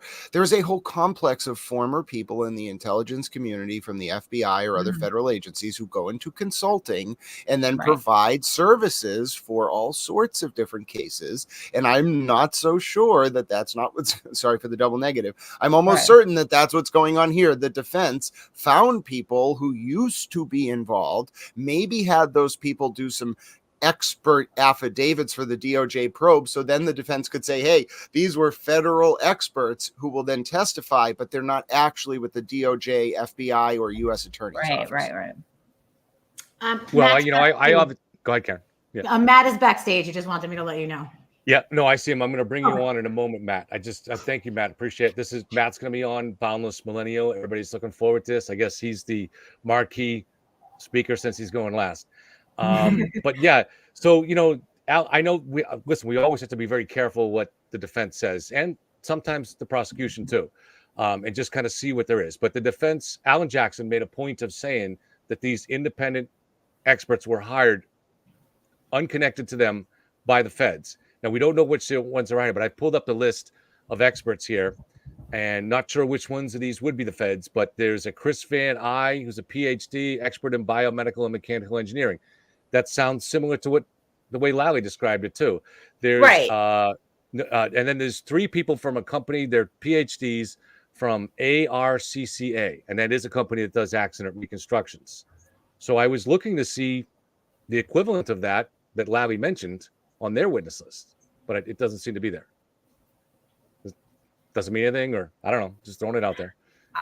I don't know. I know that they definitely, I'm pretty sure they indicated that nobody actually from the DOJ. And I mean, that kind of defies logic too. The FBI is now hiring experts for a criminal defendant. Is that?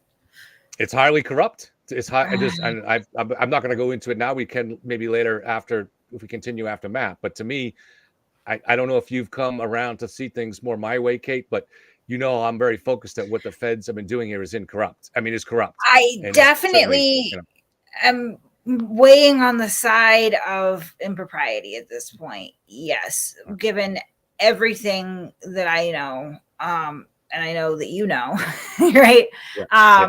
It doesn't look good. No.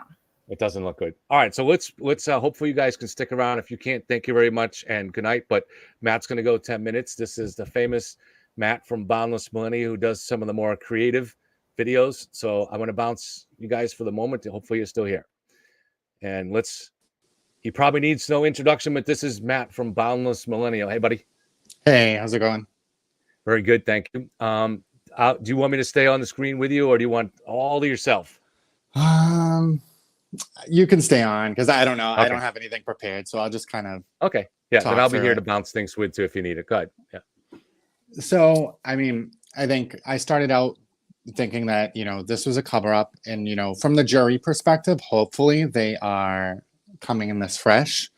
I highly doubt that's going to stay that way, because I just don't think that anyone on this jury is not going to say it to somebody and then is not going to start looking at things. Like, I just don't think it's going to happen. And I think the problem is that the media is so on the side of Karen Read, because that is what's getting them likes and views and clicks, and it's pretty sick. And it kind of says a lot about where our society is at this point. Because I don't think that anybody that is seriously looking into this case, like even Turtle Boy, like anybody can look at this case and look at the facts and look at the things that have come out since the beginning, since we first started talking about this in April, and say, yeah, she's definitely being framed, because every single piece that they put out there has fallen apart. I don't even think we're going to see a lot of these things at trial, because it's already been debunked and fallen apart. And so, I mean, from the beginning, I think the dog bites, I never thought it was dog bites. I mean, the whole thing is like, if those were dog bites, right? So from the perspective of what's the conspiracy at this point, right? So they beat him up inside the house. They must have thrown his phone out on the lawn while Karen was sitting right there, and she was calling the phone sitting right next to it, right? Because it shows that the phone stopped moving at 12:31. She was still there. And they killed him inside the house. The dog bit him, and then they put his body out there later. Who knows when? And, you know, the only phone call that they found was 20 seconds where they called each other in the middle of the night, right? So in that 20 seconds, it must have been like the bat signal where they were like, whoever's going to be first responders tomorrow, this is a cover-up. You don't see dog bites. It's not a fight. There's no defensive wounds. Everybody get on this page, and it'll be good. And so we know that didn't happen. And so none of the first responders saw dog bites. Nobody saw puncture wounds. Nobody saw defensive wounds. You know, people at the scene, the EMTs heard her saying, I hit him, I hit him, I hit him. She was saying, she called Kerry saying, oh, what if he got hit by a plow? Like, why would you think that? And she drove around before calling anyone. Why would you be driving around in a blizzard? You're going to be looking for him sleeping on the side of the road somewhere? I mean, it just doesn't make any sense. You would think, oh, he must be sleeping at someone's house, right? I mean, she should have still been thinking, he's cheating, he's cheating. You know, it doesn't make sense. If that's what she was thinking the night before, like what changed? And I think we're going to see it whenever her phone comes out. So she claims that, you know, those drunken messages at 1 a.m., she was just like pissed off. She was screaming at him, like calling him all these names. And then the next thing we know, she woke up in the morning and then she's concerned. So what happened in that time? Did she really fall asleep? I kind of don't think she did. And I think her phone data is going to show what was going on. I think she was pretty frantic. I think she started to realize what happened much earlier in the night. And I think, you know, that data is going to come out. There was another case very similar to this in Winona, Wisconsin, last year. Very similar. It was a snow. It was a couple that was fighting, and she hit him and left, and she ended up being found not guilty. And it was all in her phone data. It was in her phone data because she was sitting, you know, down the road trying to find a hotel room. She didn't think that she hit him. And, you know, Karen, I think she went back to the scene. You know, she's calling people, telling them that he's dead. She was already hysterical before they found the body. And so that's the point where they're proving malice, where they're proving that, you know, there was intent. Because, you know, as soon as she realized that, if she called and got services, then, you know what, it would have been a manslaughter charge.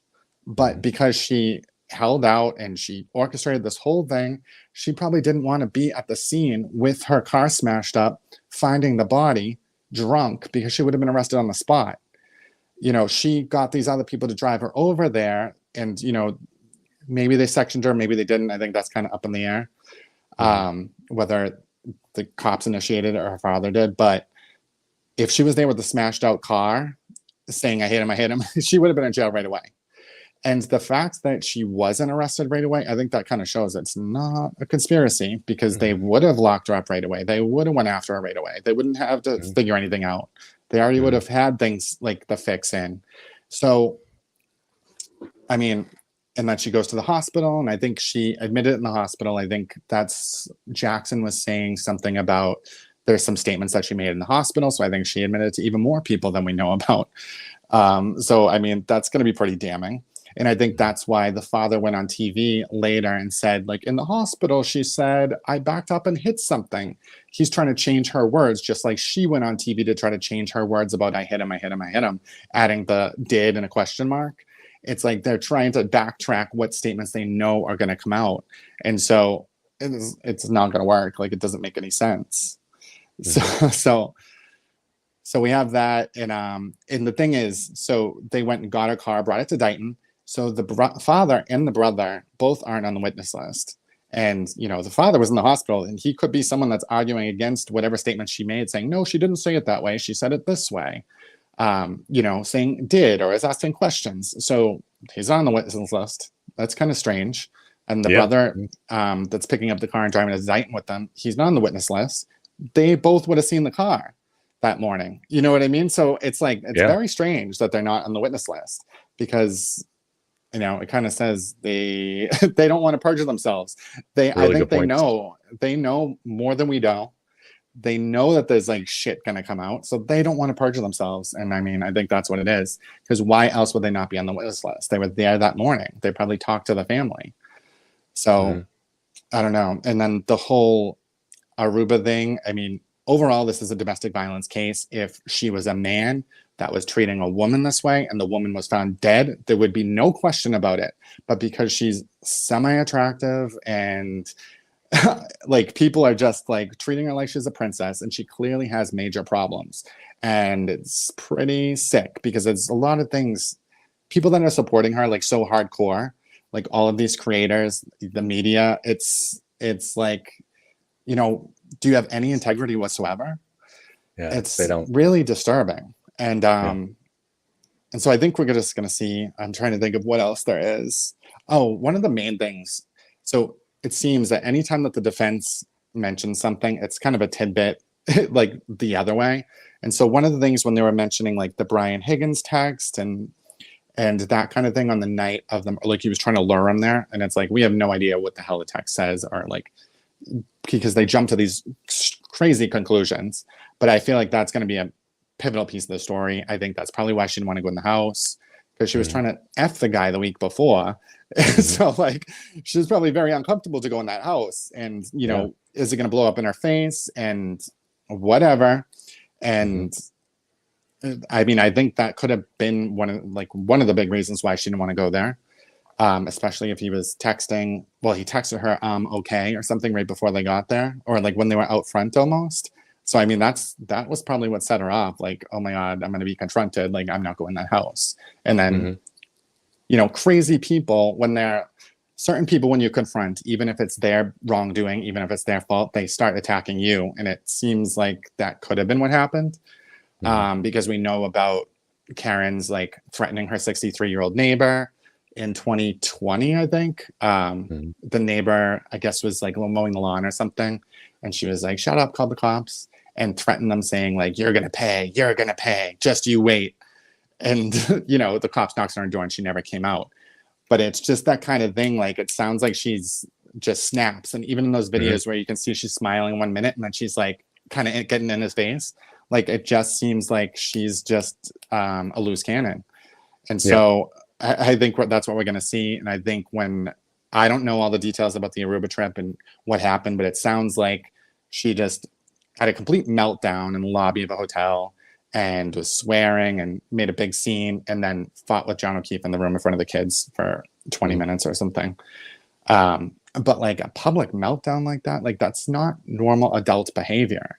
It's behavior for maybe like when you're in your 20s, but like for a 40-year-old to act like that, it's not normal at all. Like people, as you get older, you get more control of your emotions.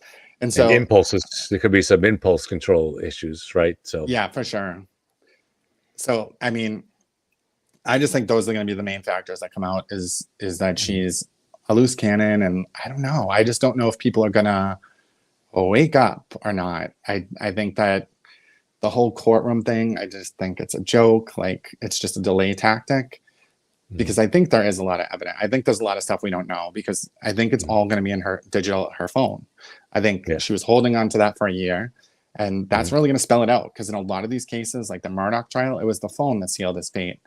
And so, I mean, I think it's going to be interesting. And I just hope that the opening statements, Lally just drops the bombs right away, you know, because now he could finally come out with the stuff that he's been keeping close to his chest this whole time, and say, you know, you did this the night before, and just like really lay into her, because the way that he responds is very like passive, and I just hope, or he has someone else do it, because I just think, because those what do you know what they're doing. What do you think might be the most damning things on the phone, Karen's phone? I mean, if there's location data showing that she went back there, I think that would be the most damning thing. If, you know, who was she calling? If she was calling people at night.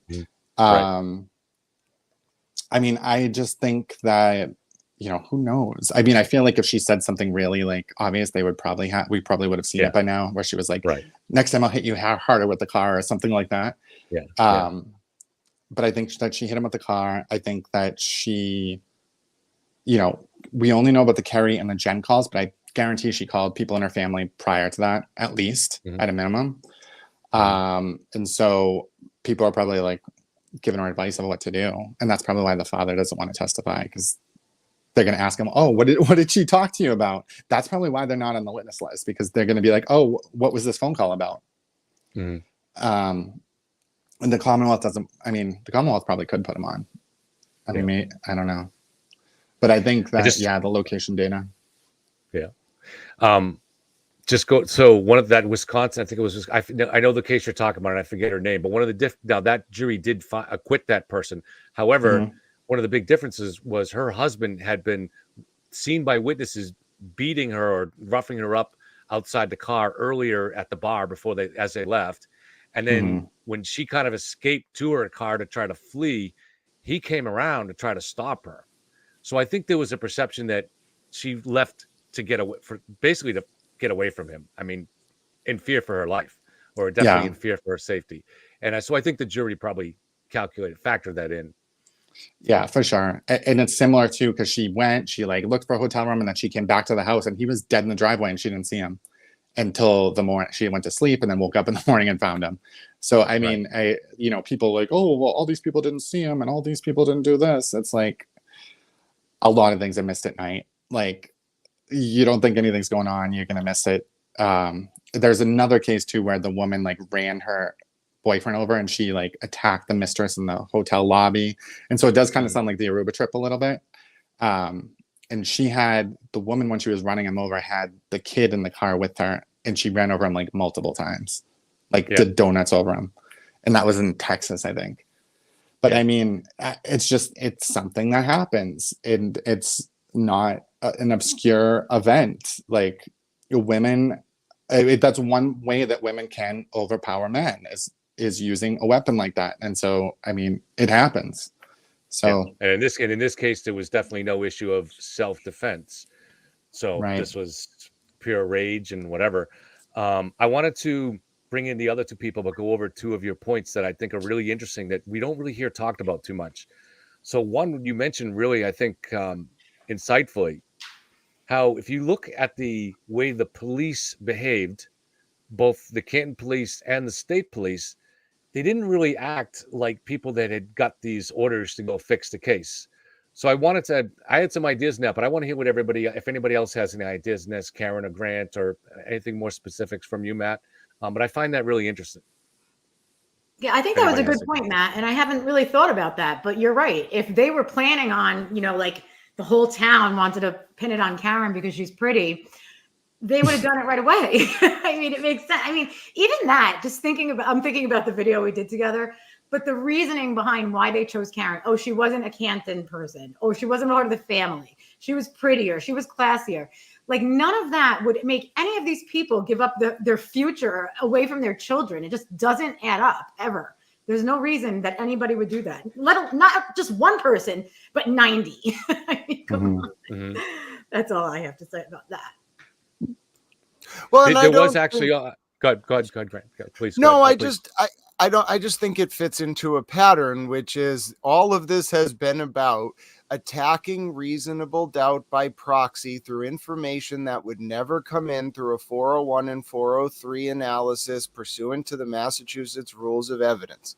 It's just pretextual smears that are designed to manipulate the Overton window in a preemptive form of dialectical reasoning that comes straight out of the Edward Bernays School of Public Relations. Karen Reed is a case study in weaponizing this sort of high level governmental approach to public relations, and I'm certain it's because her father is connected at a very high level. But it all ties in. It's a coordinated and intentionally designed effort to manipulate public discussion. Even you are talking about it by debunking it. It shifts the window of acceptable discussion. Noam Chomsky kind of defines this concept so that you're forced to talk about X, so that instead of the devastating evidence of Y and Z and N and P and Q, you're talking about X. Karen, I'm not you, Karen. Karen Reed, I know what you're doing. I'm far smarter than you, and you're not going to win this. No, it's a shame example that so many don't realize, though. Another example of what Matt had said about the police. I've always said, so if Proctor was sent out to Dighton to tamper, and his goal was to tamper with the vehicle, why does he, on the way in the blizzard, call the Dighton cop to meet him there? And the Dighton cop gets there first. So what if, so now that Dighton cop could have taken a picture, but if you're going to tamper with the vehicle, you don't call the Dighton police until after you get there and do your tampering, right? You're not going to add in one more person, it doesn't make exactly. sense. And why tamper with anything when there's video evidence on police dash cam from 8:20 in the morning on 1/29/2022 of Karen's taillight broken? Nothing was ever. Well, they didn't know that. They didn't know that. Right. They didn't know that, but it's just each level of it is like a game. You know, they use what they have at the moment. As soon as that, you know, gets debunked or disproven, then they move on to the next thing. And that was kind of my ending with that. Like Higgins was never like the main dude of all of this. Now all of a sudden everybody hates Higgins. There's pictures of him on a rat's body. Like now Higgins, you know, and like, don't you remember how like into it you were last week that it was Colin and this? They just change with the wind, and they don't even realize that for months and weeks they're attacking anybody that is telling them that that first theory was wrong. So it makes me crazy. It really does. Yeah, I mean, it's like I've said many times, this was a big factor for me. So if you're going to tamper with the taillight 16 hours after the accident, so say it's 5:30, you know, 5:45, that's so risky, because all it takes is any other video, like we see the dash cam video here, or a picture Karen or her dad could have taken a picture.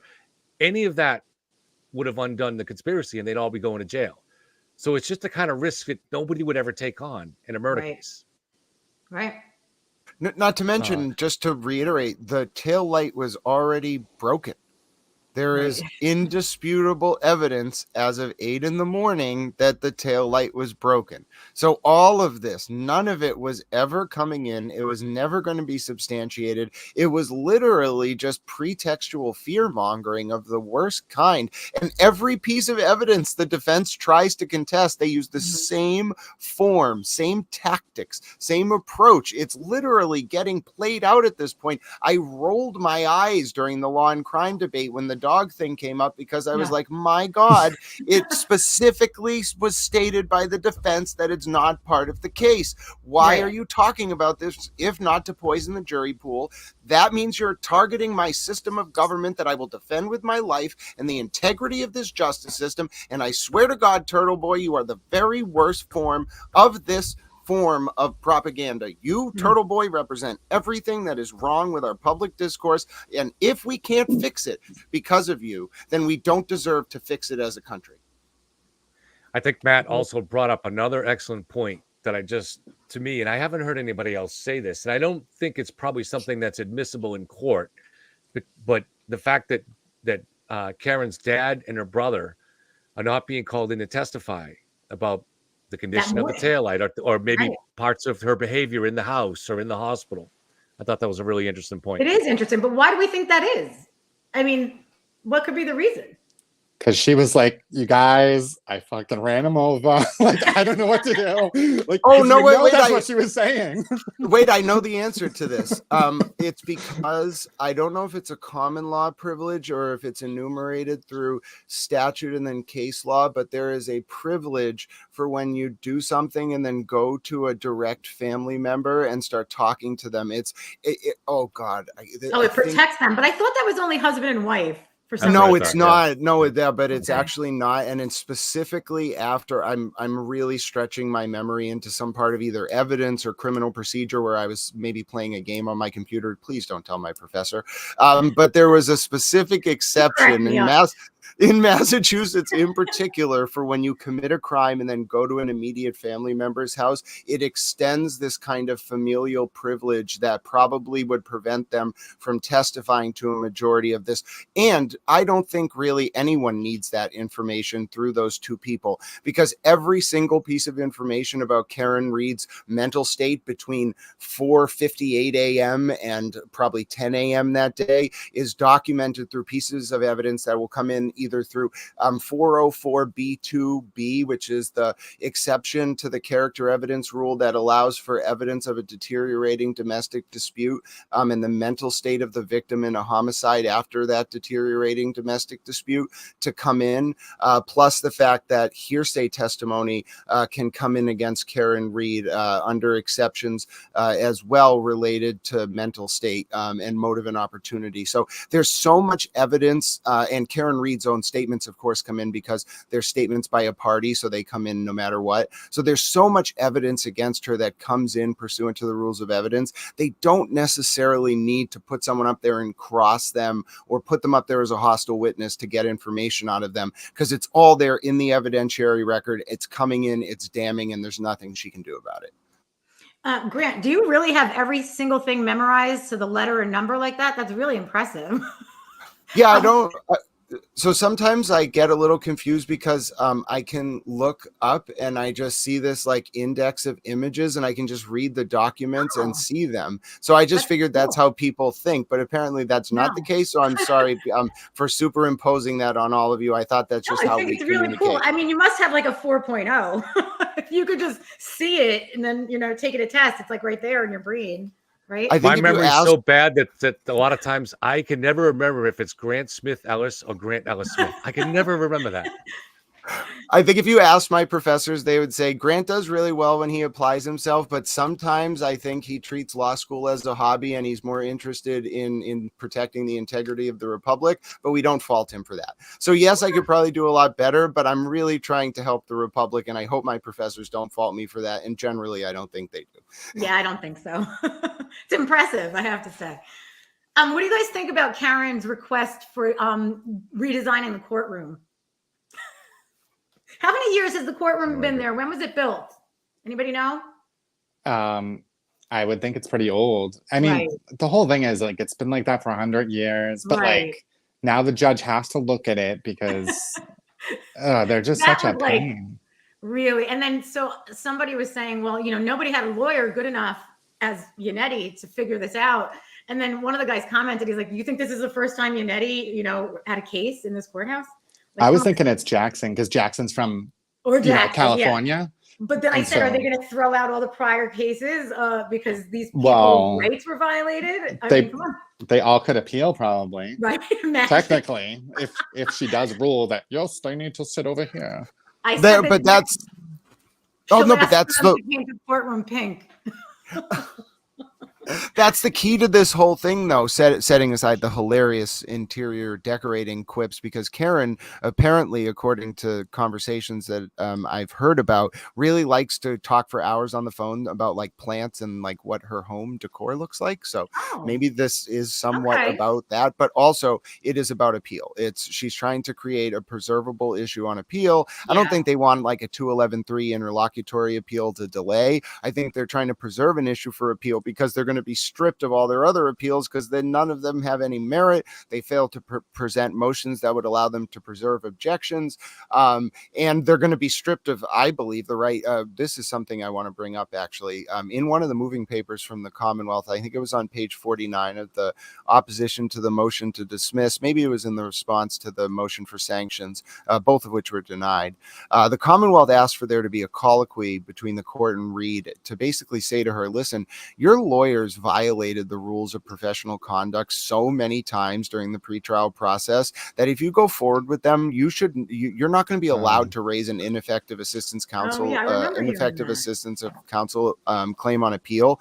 And the root of that is that it is a violation of the rules of professional conduct to do something like leak information about a federal probe that is protected, even if you aren't violating federal law, and then like go to Turtle Boy and then go to the court and say, hey, look at this report Turtle Boy did when you are the source. That violates. I have an ethics final next week. This is not legal advice. And I'm not a lawyer. This violates all sorts of potential hypothetical rules of professional conduct, like not being candid with the tribunal, manipulating the tribunal, lying, presenting false evidence, communicating with the press in a way that violates the rules. These individuals who engaged in this behavior not only compromise Karen Reed's ability to potentially appeal a guilty verdict, they're going to have bar complaints filed against them. It's a question of when, not if. Yeah, I was going to ask you when would that be? I have another question for you guys. Sorry, Karen. No, that's okay. This was a continuation of something that, based on Matt's discussion of Karen's father and the brother in the hospital, but this was something that I noticed and this was before you were following the case, Grant. And I'm not sure, Karen, maybe you too. Want each one of you to react to this. So back in the summer, Karen and her dad went on, I think it was 2020, Okay, this was their first time going on a TV show. So clearly, it's very unusual to let them go on a TV show. It's very strange that their lawyers would let them do this, with the case coming up. But they decided strategically it made sense. Now, whatever they went over, they must have practiced this for weeks on end to make sure they got it right. And very strangely, Karen's father said that Karen in the hospital that morning said something to him of the effect, I think maybe I backed into something. Mm-hmm. Why would they? Now, that was not a random thing. He's a very intelligent man. This guy is a dean. All right. That was not a random thing that he dropped into there. So why would they drop that in there? What do you guys think? Matt, take this one away, Matt. Wasn't I this mean, one of your last videos? I 100% think it's because she said something much worse than that. And I think that he went out there to try to curb it. Because at the time I was like, why is he saying such damning things? And he said it more than once. He said it once and then he went into more detail. Right. And it was like, and this was in the hospital. And she said, I think I hit something backing up. And I'm like, why the hell would he say that? It was kind of shocking to me. But I think now that we know that she had admissions in the hospital, or at least that's what Jackson said, that she said a lot more. And that's why I was expecting him to be a witness, because then he could actually refute, she didn't say that. She said, I was just backing up and I hit something. But it's not like she just didn't know what she hit. Like, that's what it sounds like. So it's like, what are you talking about? He was trying to give the most innocent level of her hitting something without giving anything away but he had to say it because he knew that eventually it was going to come out that he was with her in the hospital. I'm thinking, I don't know. That's just my opinion. And then he's saying it was the tail light. He shouldn't have said it at all. He didn't have to. It wasn't a good look. Yeah. Well, it could have just been as simple as, so a lot of this is tactical game planning, and I believe Kevin is spot on about this. And it could have been as simple as, at that point, William Reed was like, oh no, there is evidence of this taillight being broken. There is evidence of these ring videos being deleted. I need to get ahead of why the taillight might be broken. They may never have even thought that they were going to dispute it. But Karen was then like, oh yeah, I left one of the ring videos where it looks like ostensibly, maybe, possibly I could have backed into his car. I think she came up with this scheme in real time. I think this woman is actually like a maniacal genius. I've been within a foot of her multiple times. I go right up to her and I'm just I love that. I'll be like, is your dad in the intelligence community? Like, why did you say that? Why did you say you hit John? Why did you say it was all your fault? And I can read her aura, right? So when I ask her things like, is your dad in the intelligence community? She'll give me a knowing smirk. And then I'll say things like, hey, I got friends too. Like, that's a very, like, we're communicating in words, but we're really talking on a different level. And like, she's saying like, I'm okay with this question, even though I wish you wouldn't ask about it. Right. But then like when I asked, like, what about you sharing in a hotel room with Alan Jackson? It was like, everything changed. And it was like, the demeanor was like, I am going to rip your soul from your body. And if you stand any close, and it was all the lawyers feeling this way too. It was, there was no smile. And the thing is, she had to walk across the street to get to the courthouse. This was the last morning here. This is the morning on Thursday, I believe. And she, in what I thought was so telling, was for the first time, she completely forgot what she was doing and stopped smiling for the cameras and just only was focused on how angry she was at me. And in that, there have been a bunch of moments like that where I've seen kind of her bare her soul, and you're so close, you can read, like I can feel her energy. And I'm just like, you are that smart, you are that connected, and you really thought you could pull this off. But at the same time, you have a high degree of analytical intelligence, but you have issues with emotional intelligence and control in the moment. And I can tell that you lose control in very big moments and then look back on it and try to cover it up. I can just tell. But remember, she's not as smart. She's not as smart as she thinks, because she made a huge tactical mistake. All right, as Kate talked about a little bit in the interview with Gretchen Voss. Okay, I don't know if I'm supposed to go in too deeply into this, but we're going to, I mean, she talked about things that she observed and did with that taillight in the driveway that morning, because she didn't understand the importance of their theory, trying to say that the taillight was later tampered with, and therefore it was only cracked at that point. She wasn't, even though that was already in July or June when they did that interview, I think it was July, she still didn't get that. But how far ahead can you think? You know what I mean? Like, you're trying to plan everything out. You don't know that in a few months Sean, or you tell Sean to do this whole taillight thing. At that time, I don't think she planned on doing that. I don't know. Well, I think what happened was I started asking that question right around that time on the channel a lot, saying it all goes down to the taillight. And I was telling this Sean privately on the phone, that if you can find an image that shows it's intact, the conspiracy theory works. If you can find an image that shows it's missing pieces, it doesn't. Right. And nobody was really focusing on that until, say, me and Dave started doing that, and Sean, and that's when their taillight project began. Do you but realize before that, that it wasn't, they weren't thinking about it. Do you realize this is becoming a pattern as well? Like you gave them that idea. They picked up on the Higgins thing because I kept screaming about her cheating with him at press conferences, quote unquote. Like this is a rapidly evolving, dynamic PR apparatus that is picking up on the ebb and flow of public opinion, almost like a real-time analysis of an SEO or search engine optimization kind of thing. It's like it's a group of people. I'm pretty sure it's in like a private group, maybe a Slack. They're probably dumb enough to use Slack. They probably don't use Discord because they're not young enough and hip enough. They're all like 60-year-old ex-federal agents who think doing PR for this accused murderer is some kind of way to give meaning to their otherwise vacuous and insipid existences. But anyway, it gives the vibes of a coordinated effort. It has intelligence community feels to it. And the form of it is so obvious that they keep repeating the same tactics over and over. They're not even smart enough to come up with their own theories. They have to rely on the stuff that we're talking about and then play off it and hope that these moronic minions pick up on it because they don't understand the facts of the case. I was on Nightside with Dan Ray last night, and the people calling in ahead of me thought that Chris Albert owned the house on Fairview Road, that one of the searches was at like 240 or 37, and they could not get the details right. Karen Reed and her team and Turtle Boy know about it. They prey on the uninformed. It is one of the things that I hate the most. When you get into journalism, you have a duty to help uplift, educate, inform, and entertain the polity to protect the integrity and the sanctity of public discourse. These people, Turtle Boy and those around him, Mark Sweeney in our comment section, and the Glairer, and some of these other people, even Melanie Little, and anyone involved in the PR apparatus, you are unwittingly destroying the foundations of this republic. It is why people get so upset about it. It's why I get so passionate about it. I don't care so much about just this case. I want to see Karen Reed convicted. I believe she's guilty. But you've threatened something far more serious, the integrity of our justice system itself, and you're going to see it roar when it comes down on you. Turtle Boy, I'm sure you realized it, but there are others of you out there. You don't realize the juridical consequences of your actions. Just because there are no short-term consequences, that does not mean that you are not going to suffer the full weight of this justice system in the long term. It is going to come crashing down on you. You all think you're so smart and you're so tactical, but you're not. You're going to get sued, is my point. I have a specific question though, Grant, and I apologize to Karen and Matt because it has to go to Grant because it's something that he's talked about.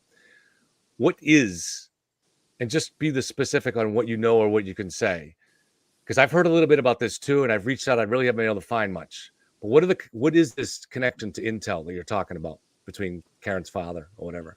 What are you allowed to talk about on that, or what do you know? I don't know anything. I'm just a towel. In my opinion, Karen Reed's father was in a role that is often filled by members of the intelligence community. Let me give you an example by analogy. But what's the basis of it? We need to know what the evidence is. Okay. But you're asking me to answer a question that butts up against the national interest of the United States. So I'm willing to give you an answer, but I don't want to go beyond what I feel comfortable saying. So just understand the way it cannot come across as rank speculation because it is not. It has to be based on some kind of evidence. Even if you're saying I have a source, but I can't tell you, I'll take that. But you have to give it. You can't just say some ephemeral answer like, "Well, the feds operate in weird ways," and this. I wouldn't say that. You have to be specific.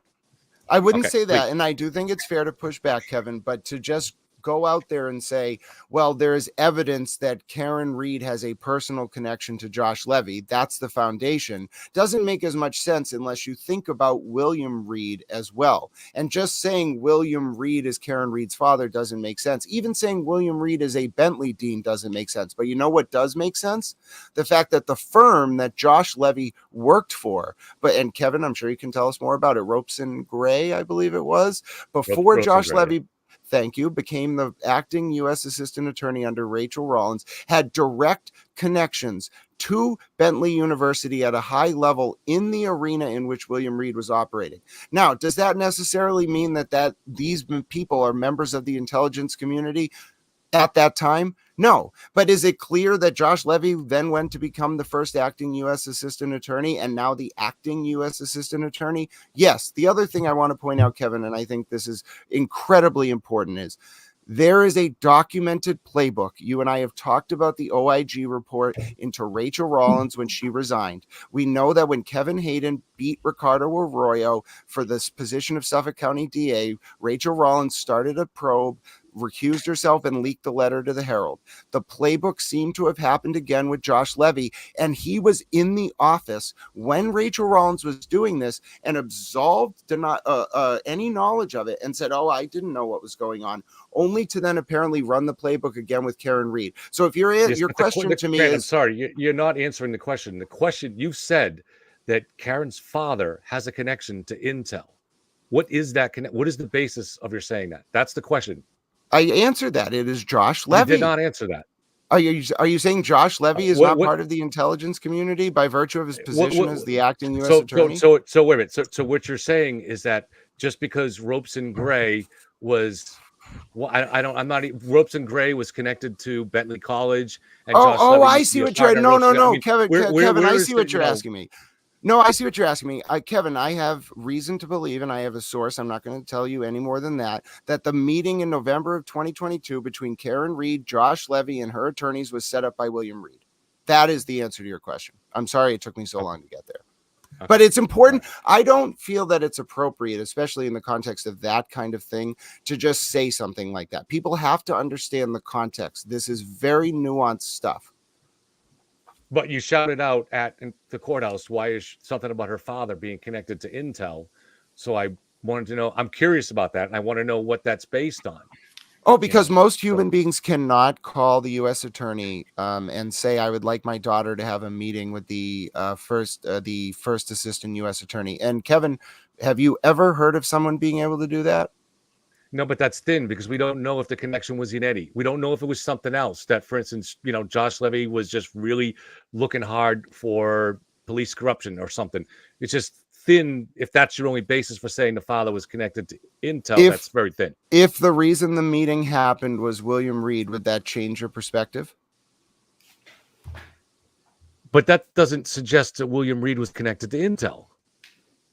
You know what I'm saying? That does remain thin. It remains there's some connection between William Reed possibly and Josh Levy, of course, but that doesn't necessarily. It could be something else. They could be golf together. Who knows? I mean, could have nothing to do with Intel. Yeah, they could be in the Bohemian Grove together. Why not? Yeah. All right. I just figured I'd ask. I mean, because if we're going to say things that are like that, that was a question, Kevin. That was a question, though. You're stating this as if I was saying it to her as fact. I said, Karen, is your father in the intelligence community? And the reason for the question is because he set up the meeting. So that's how I would respond. Okay. All right. Very good. I'm sorry. So go ahead, Karen, Matt. You guys have anything? Matt, we've been kind of dominating the conversation for a while. So Matt, what else you got in your mind with this case? I love your voice impersonations, by the way. Very funny. He just slipped into Mr. Reed a little while ago, and it had me laughing. Oh. I guess one of the things that I think that, and it's more like base level, but those community groups, so Justice for John O'Keefe, that was originally the group that I was in. That's how I started following the case. And, I was in there and I was believing the conspiracy at first until I started getting the PDFs from the court documents. And I was like, oh, crap. But like one of the questions that I asked, like there was like substance on his clothing, and this was way back in the beginning, and everyone's like, it's going to be dog DNA, it's animal DNA, blah blah blah. And I was like, I asked the question, I was like, what if it's, because they said there was like chipped paint on from the Lexus. I was like, maybe it's paint from the Lexus, and I was immediately kicked out of that group. And I was like, what? Like nobody, it was just like gone. And I was just like, this is weird. I thought this was justice for John O'Keefe. Shouldn't we be asking questions? So I think that she was in control of, or they were in control of that group from the beginning. And it's just so weird. But you know what's interesting? So there were two groups. Then at one point there was like a break off group, and I ended up getting kicked out of that one, and they leave me in the other one, and I caused nothing but problems. Like, I'm like, what do you think about this? And then they all go off of, you're a troll, you're a loser, you're this, you're that.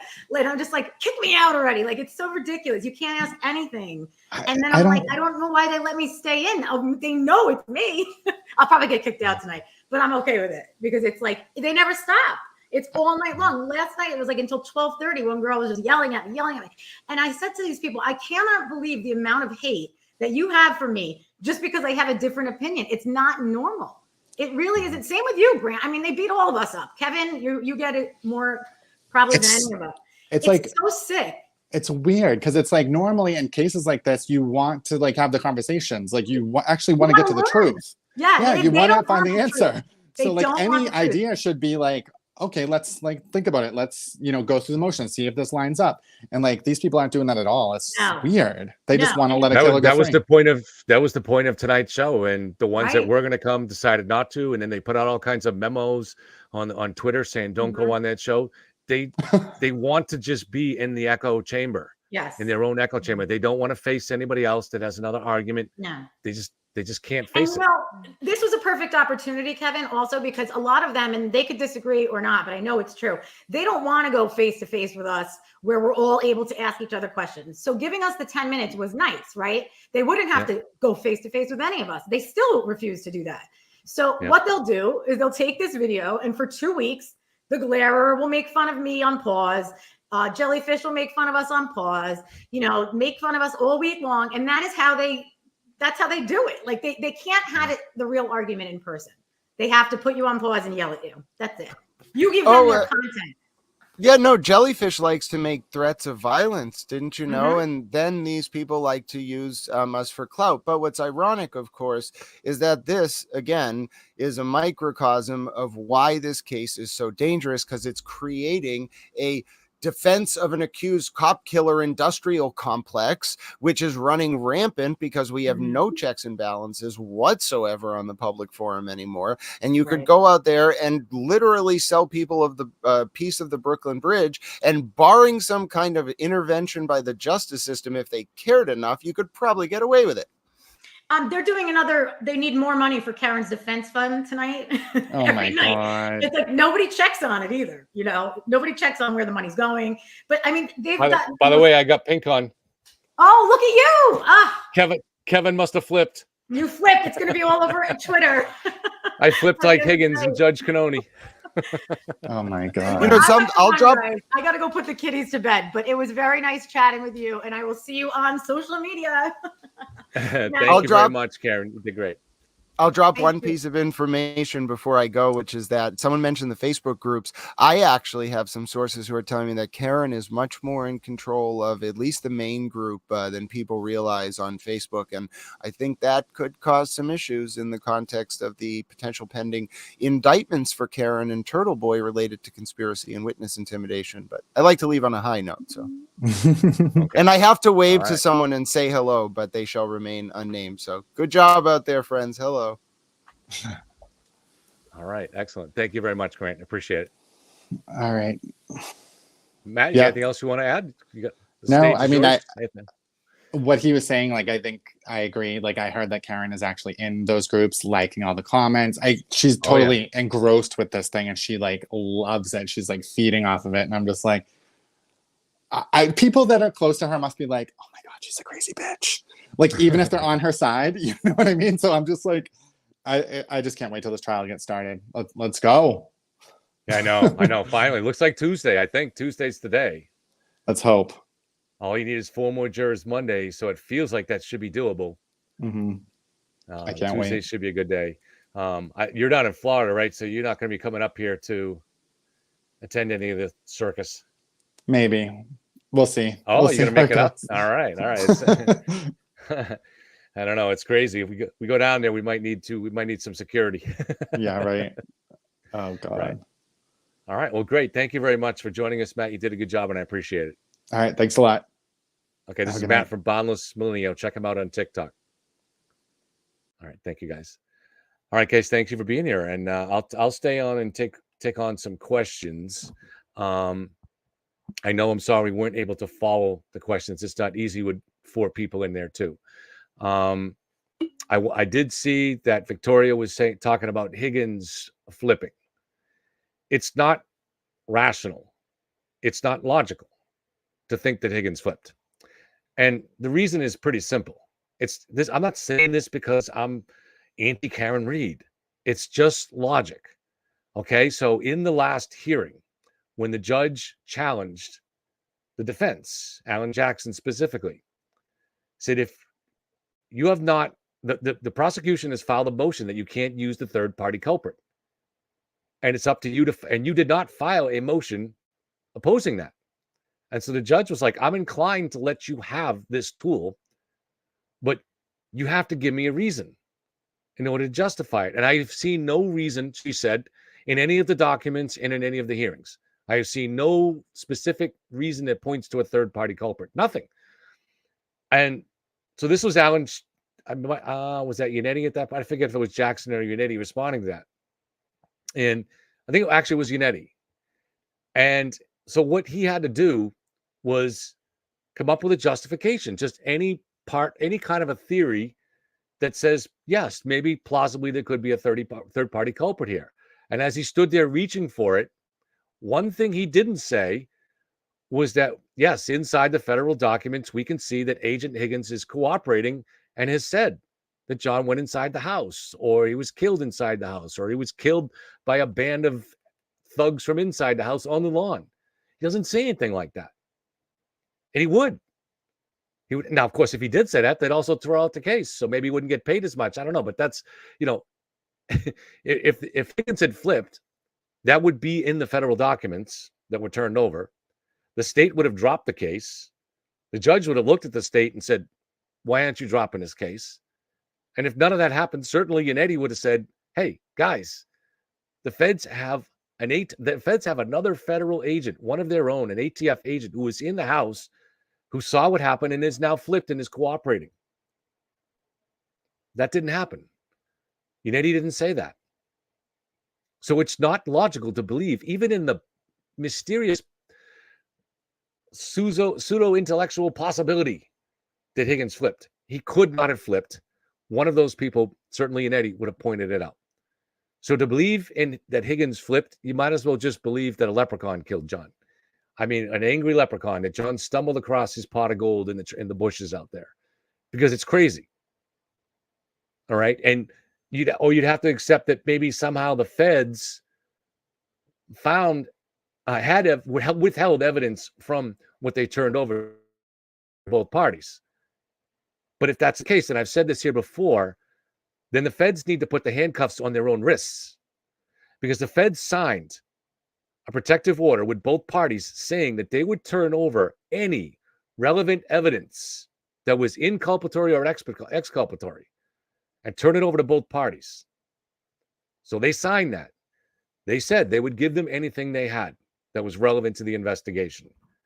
So if they didn't do that, if they have Higgins flipped and they said, well, we're just not going to tell these guys because we're going to do like what Sean thinks, and we're going to wait till the last second, and then we're going to swoop in like Batman and arrest everybody just minutes before the trial starts, then they need to indict themselves, because they broke the protective order that they signed with the defense and the prosecution. They agreed to turn over everything they had. So if they withheld anything, they're in violation of the law. That's important. So Higgins has not flipped.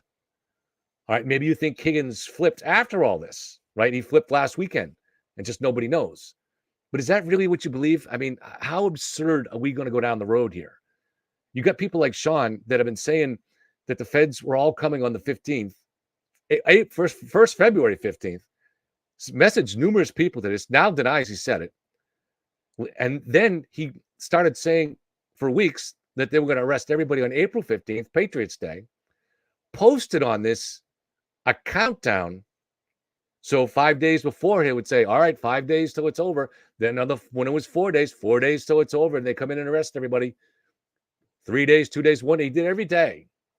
So I went to Canton on Monday to see this great army of feds descend on the city and arrest everybody. It didn't happen. Now, I wasn't surprised. I don't know if Sean was truly surprised or not, because I don't know if he believes what he says. I don't really think he does, because he's continuously saying stuff that never comes true. So at some point, I have to think he's just kind of throwing stuff. It's legitimate to ask if he's being paid by Karen, because he can't possibly be that dumb to keep throwing stuff out there that never comes true and is known to be false and is quickly shown to be false. Why would you do that unless you're just being paid to be her social media manager, and you're injecting stuff out there knowing that even though it's going to be exposed, a certain percentage of the public is still going to be confused by it? So I don't really get it. Just the other day, he said, you show me where I said this. He said it every day last week. Every day. He said there are clips going around where he said it on his shows too. Who are you going to fool here? I don't really understand it. So, I mean, even Turtle Boy said, Jesus, Sean, everything you say turns out to be wrong. Everything. Guy's batting zero. So I don't really understand what goes on in this case. It's really, really strange that there's still going to be thousands of people that will tune in to Sean as though what he's going to say is credible. And the New York Post is going to take his picture and say, this is an experienced DEA agent, a federal officer. Everything he reports is documented to be false continuously every day. And many of the things that he says are unbelievably cruel, because you're accusing innocent people of crimes. You're accusing a family of the victim repeatedly for months of being part of the cover-up. That's cruel. That's cruel. And it's unacceptable. And this, for me, it was an intellectual judgment that what he was doing was unacceptable, because I had spoke to Sean a lot this summer and I liked the guy. But that's like that friend you have that is so likable, but then you find they're doing something that is just completely disreputable. And if it's disreputable enough, you say, you know what? I have to cut the cord, and I have to call it out, because what this person is doing is wrong. And that's what's going on here. Now, I'm curious to see if anybody watched this, what's going on with this supposed dismissed juror that I guess Turtle Boy is going to interview tonight. I want to see, did this juror tell the truth on the questionnaire and say he had a strong opinion on the case, or was he dismissed for some other reason? Because to me, what worries me is that this guy lied on the questionnaire, but was still dismissed for some other reason. Because that's the worry on this case, is you're going to slip more corrupt cultists onto the jury. And just one can really disrupt the trial, because you'll end up having a hung jury, no matter how good the evidence is. And that's the kind of situation that we're in now. And if you slip a couple in, and maybe they start trying to influence other people on the jury, it could be a real miscarriage of justice here. Now, I say this, as I've said to people, if I had to vote today on the evidence that has been made public, even though I believe the logic indicates that Karen is guilty, and there's certainly no evidence that anything went on inside the house, I probably would have to acquit at this point until I see the rest of the actual evidence, because you're talking about second-degree murder, and there probably is, at this point before the trial, a degree of reasonable doubt. But there's going to be a lot of evidence that comes out in the trial, and we're already kind of on the threshold where where you could reasonably say it's past reasonable, it's already beyond a reasonable doubt. And so we'll see what more we see. What I really need to see next is an accident reconstruction theory that's convincing. And I do think there's going to be a lot of stuff that comes off Karen's phone. I think Matt was on target. And Matt was on target in that there were probably going to be phone messages and activity that shows she was up all night. And I think we're going to see that she probably turned off her GPS, which really shows, I don't see how that could anything but be consciousness of guilt. If she turned off her GPS sometime between 1 and 5, you don't do that if you're just going out to look for your missing boyfriend. That's really unusual. That's consciousness of guilt. So if we see that, I don't even know what the point of the trial is. I mean, I don't understand why they haven't just worked out a plea. Now, that would be a question too. Why haven't they worked out a plea here if the evidence is compelling enough? We don't know that it's how compelling it is until we see this stuff. But there are different possible reasons for that. Because one of them is that, let's just say there is the evidence that she turned off her GPS. Because that would show not only that she did it, but that she's really guilty of the second-degree murder, because you have that element of malicious intent. Because John was still alive. So if she was hiding her tracks while he's still alive, that's second degree. Now, if that turns out to be the case, on that simple fact alone that she turned off her GPS, the question is why wouldn't she try to make a plea to get down to manslaughter? Well, the answer is, and we don't know this, maybe she did. Maybe they did try to reach out to see if a plea could be made. Because everything that I have heard is that the prosecution is of no mind. I don't know if they ever were, but certainly after the shenanigans that have gone on over the last year, they were of no mind to make a deal. They feel they have powerful evidence beyond compelling. They're very confident in their evidence. And so it's possible she reached out to make a deal and they were like, we're not interested. We're going to trial. I think that's very possible. So we don't know. We'll see. We won't know until we get there and we'll see it. Eric, I messaged you a few days ago. Check your email. I forget if I sent it on email or Facebook. I think I sent it on email. But let me know if you got that email. There was a question that I wanted you to research. I won't say it here, but there's something that I wanted you to look into. So let's see if there's any more. Let's go to the questions. Let's bring up this one. Why would they destroy their phones? Well, as I've said many times, people have embarrassing things on their phones that they don't want other people to see. So maybe they destroyed their phones because they were covering up a murder here, right? Okay. But can you think of other reasons that people destroy phones? Now, you don't want to get speculative because, I don't want to get speculative with specific things because that implies that I know that there might be something embarrassing or improper going on that has nothing to do with this case on their phones. And I don't. I'm just saying anything sexual, anything to do with drugs, anything to do with some other crime or anything embarrassing. Those are all potential reasons that men would want to destroy their phones, or anybody would want to destroy their phone. So I don't think it's really that hard to understand why. I'm not saying it's not a factor that you can weigh, but for me, I don't know what you guys, I don't know. I one unique aspect, the focus of my presentation, my hypothetical argument to the jury here was what I call the theory of odd things. And this is where every defense attempt with a murder client starts. You're looking for odd things. Okay. And you can take those things and you can really expand them and make them seem more important than they are. Sometimes you can stitch them together in a fairly convincing third-party culprit theory. It's not that hard to do. It's just a little bit of creativity. I could do it. I'm a writer, so I could do that. Well, here's the thing. The thing about odd things is they can be very important.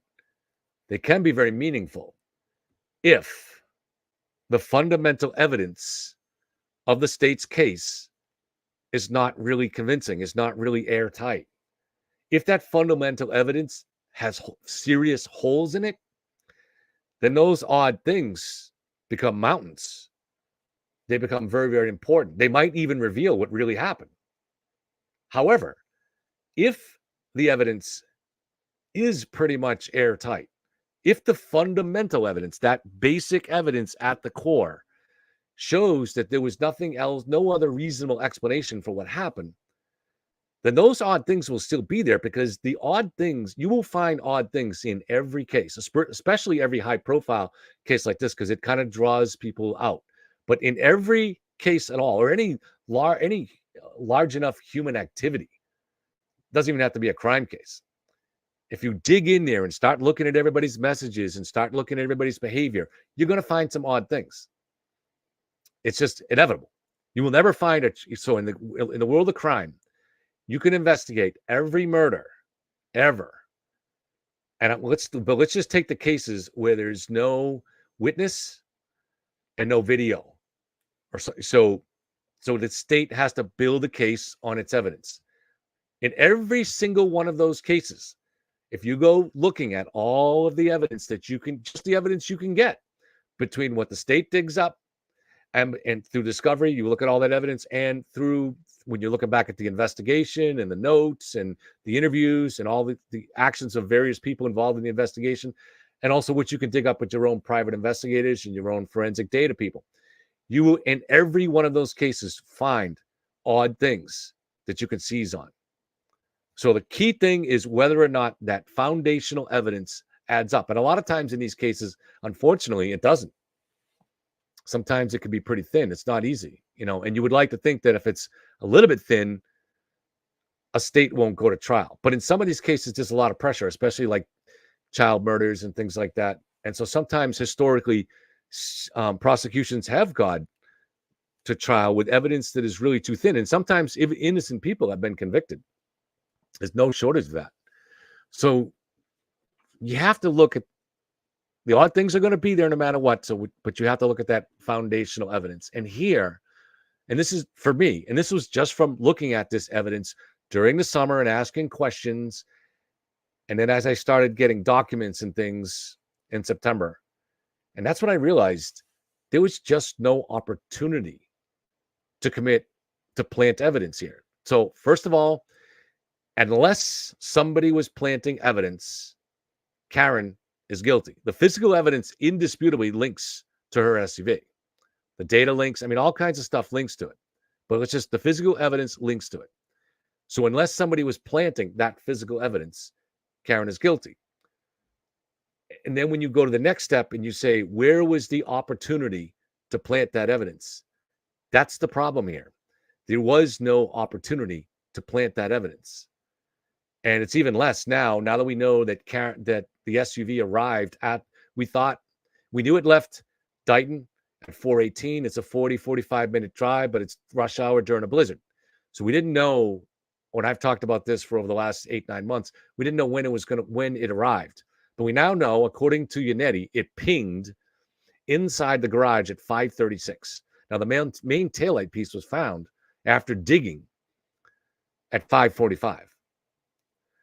So there was just, even if we didn't have those convincing images that we know are going to come out in trial that show the taillight was already missing pieces, even without that, it was not rational to believe.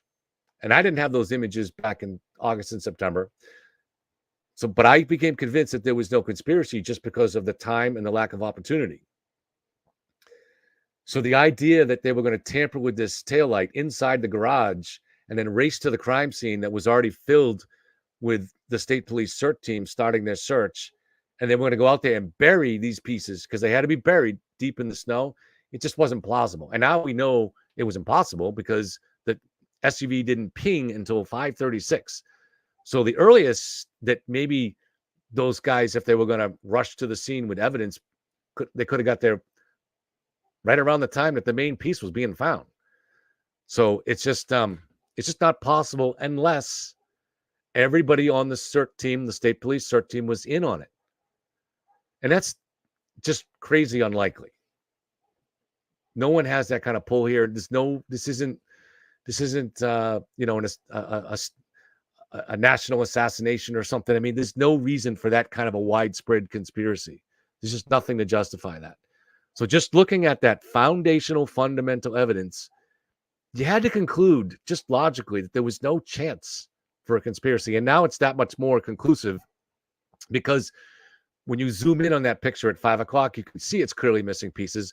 We have Karen's testimony that it was missing pieces. You're going to hear that at trial, that she pulled a piece out even and dropped it in the driveway.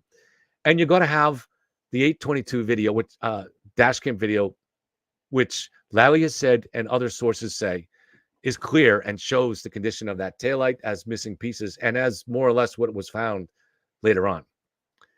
So that eliminates any possibility for a conspiracy, which means all those odd things, claims of butt dials and destroyed phones, are they interesting? Yeah, but they become relegated to odd things.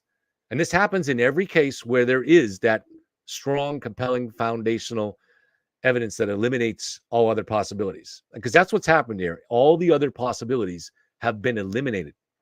And because of that, the odd things are just odd things. Nothing more than that. Let me get to a couple of questions and then we'll call it a night.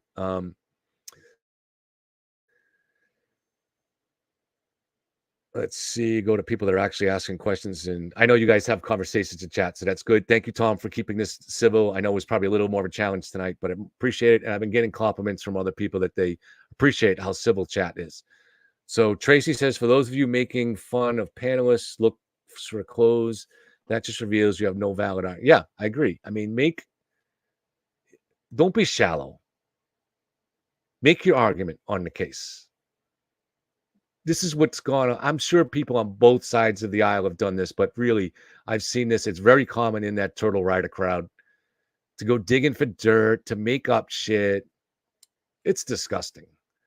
And this is just one case, but it's going to continue to everything else. And I don't know why good human beings will want to support it. I don't really understand it. And the thing is I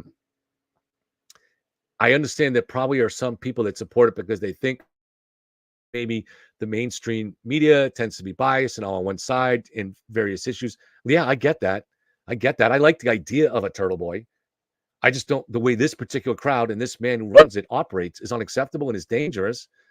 But I wish some credible turtle boy would emerge that actually cares about the truth and doesn't use those tactics. That'd be fantastic. So if one of you guys out there wants to be the future turtle boy, the new turtle boy, someone who can do what we hoped Turtle Boy could be, but unfortunately is not, that'd be awesome. So I'll support it. Anybody out there wants to start their own channel and wants to take an objective but fearless approach to the truth, you have to have both. So Turtle Boy is pretty fearless, but he's not objective and he doesn't really give a shit about the truth. So if anybody out there has integrity, but also entertainment values and the charisma of Turtle Boy, get going. Launch this channel. I think maybe we need a female voice in this, But so I did invite Turtle Boy, he didn't get back to me. Lauren had said he would do it, but he didn't himself get back to me. So it turns out he did have another show tonight. So maybe there was another reason that he couldn't do it. I'm open to trying this again.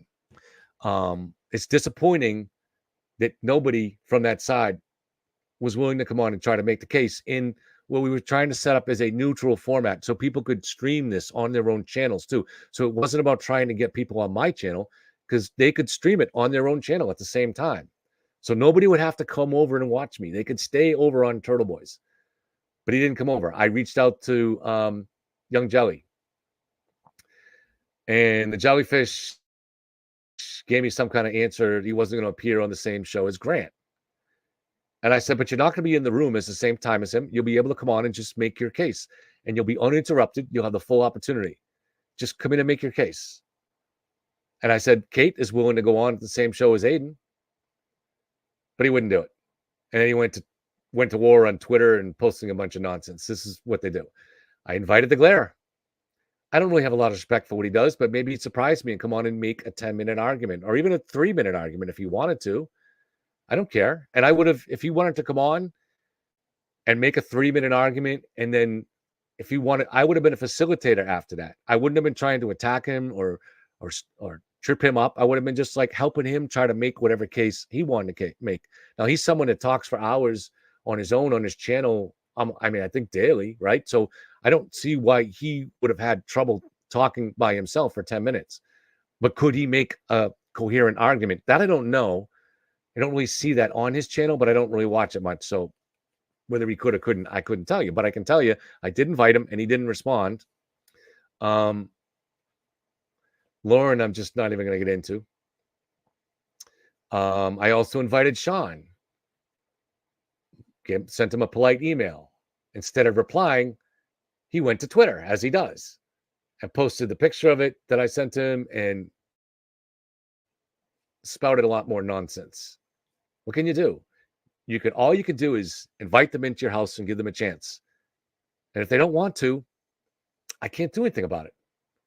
So they don't want to appear in a format where anybody can challenge them or any of their followers might see other ideas, because that was a big part of it too. And I really think that it benefits everybody to see ideas from both sides. But if there are a lot of people that don't follow this case as closely as many of us and are on the fence, I think they would have benefited to seeing Turtle Boy make his best argument. And he is capable of doing it. He did a good job on Law and Crime. And other people, me and Kate and Grant and Karen and Matt, make their cases. And if he could have come on, and Lauren and the Glare, Sean, let them make their cases. Put it out there on a line. The echo chamber thing is a problem, but it's not like, unfortunately, the national shows are inviting me, or they did invite Grant finally last week, but they're not generally inviting me or anybody else. They just want to hear the grifters. They want to hear the people running with the conspiracy. So it's very difficult. And there are people that will take both sides of these cases on some of the national channels like Court TV. However, almost invariably, they're people that are that haven't dug very deeply into this case and just don't know most of the evidence. So, I mean, I don't know how else to do it. I mean, I'm willing to go, if they want to set it up, I'm willing to go there and bring the truth to their audience if that's what they want, or bring let's be fair. Let's say my argument. I'm willing to go bring my argument. I offered Mike Crawford, Young Jelly, months ago to go on his show. He wasn't interested. He doesn't want that. Doesn't want to be confronted. Doesn't want any contrary facts to enter his world. It's too disturbing for him. So, but I offered. What can I tell you? But the other reason I like the idea of doing this format with someone gets basically 10 uninterrupted minutes is because a lot of times when you go in these shows with people, there's an awful lot of interruptions, and it puts you in a position of you either put up with it or you become the bad guy by shouting them down. And so, like when I was on with Lauren a few weeks ago, she interrupted me continuously. She would ask me, and furthermore, and she would ask me a 3-part question and would only let me answer one when she would jump in. She kept doing it for the whole show. But every time she did it, I'm like, all right, I'm just going to be a gentleman and put up with it, and I'll stand back. But it's much better if you're in a format where you get to actually at least spend some time at, being able to state your case. Lauren also wouldn't let me ask a single question. And I knew she had a list there. I didn't know she was going to do that, but I could see that she had a list of questions. I don't know if she made it herself or someone made it for her, but she wanted to go through it. I'm like, okay, I'll let you go through your questions. That's how you didn't tell me ahead of time this is the format you want to do, but fine, I'll react to it. But then I figured when got to the end of that list, I might get to ask a question of my own or make a point of my own. Nope, she got to the end of the list, and then she had to say, oh, I got to cut out. My computer my batteries run down, and she ran away. And you could see in her face, I think she knew she was defeated too. But before she ran away, instead of saying, I'm sorry, I didn't give you a chance to ask any questions, why don't you take a few minutes and make your points? No, instead, she had been taking notes to my answers and said, I'm going to run back what your answers were to my questions, but I'm going to mischaracterize everything you said. I'm going to insert my words. But nobody really fell for it. Nobody watching that fell for that. I guess maybe she thinks they did. I don't know. I mean, even people on her side are like, oh, why do they put this girl up there? I don't know. Anyways, but that's how they operate. So I mean, I'm here. you want to take me on and come in and let's talk about this in a way that we don't interrupt each other. I'm ready. I've got an answer to every single one of your questions, and they know it. They know because they've seen me over time that there's no point that they make that I don't have an answer to. Not because I'm some really smart guy, but because I've followed this case for a year, and every question I've either asked myself before, or I've seen and tried for weeks or months to get answers to, or people have been asking me that question. And which is good because it forces me to come up with an answer if I haven't already answered it, if it's a new question. So, I mean, but they know this. They know I have an answer to every single one of their points. They know it. And there's nothing they can do. So I'm worried about what happens at the trial because I'm worried. My experience, I've been on 2 juries, and it was mostly a good experience that I think that the jurors all took it pretty seriously.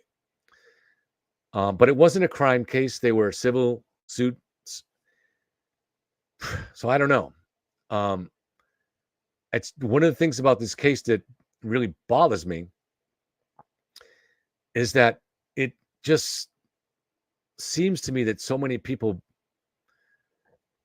aren't as good at critical thinking as I think they should be.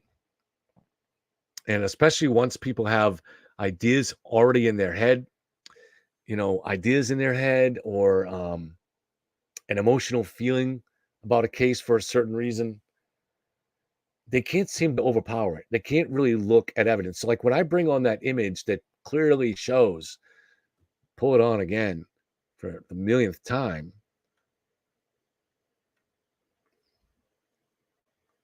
So let's pull this up, and then I'll go to the other video that somebody, I forget her name from earlier, wanted me to show. That because I do have all these videos on it on the taillight. This is the driveway videos. So let's just go to this one first. I know you guys have seen it a bunch before, but I have a hard time understanding how people can look at that and not see that there are large pieces of taillight missing. Have you ever seen the red on a taillight shaped like that? There's no other explanation for the way this looks other than the fact that it's missing substantial pieces of that red outer shell. There's no other explanation. Somebody didn't come and spray paint that white. That's okay. So, but let's go. I know people want to see the longer version. So let me pull up. I have a few different versions of this. Let's pull them all up.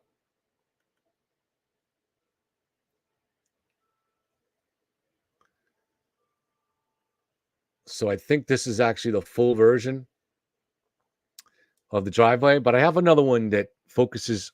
I have every version that we have here that you'll need. I use the zoom feature. You see the brakes go on and off there. You can see the flashing in the snow. Now you can also see here, if you look, don't look at the car for a second. Look back at John's Traverse.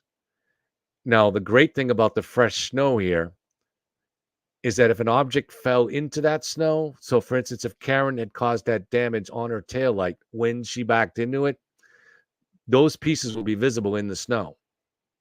And they're not. Nothing. It's clear that nothing has fallen and broken that fresh snow. It looks like it's maybe a couple inches of fresh snow. You can see it snowing pretty hard. Now, you can look at the taillight if you can. And this is the actual video from Court TV that Karen's team gave them. We don't know if Karen edited this video in any way. So we may see a different video version of this in court. We don't know. I want to point out, too, and this was something that Hillbilly Nitro first got me to look into. But I researched it. I could bring up the documents if we need. But at night, Ring video or any video has to use infrared in order to record. And infrared light does not record color. You think about those old movies when they show the military team, going out into war, and they're looking through their night vision goggles, and everything is all the same green color. Well, it's whatever color they chose to put on it, but there is no actual color in real infrared, there's no color differentiation. So this red that you see here, for instance, the red, look at the red reflecting on the snow. That's made by an algorithm. It's made by the software. It's not real in a sense. And that, it's called night color vision, I believe. Night color vision, but you can look it up if you want. And so this is, the video inside ring is very sophisticated.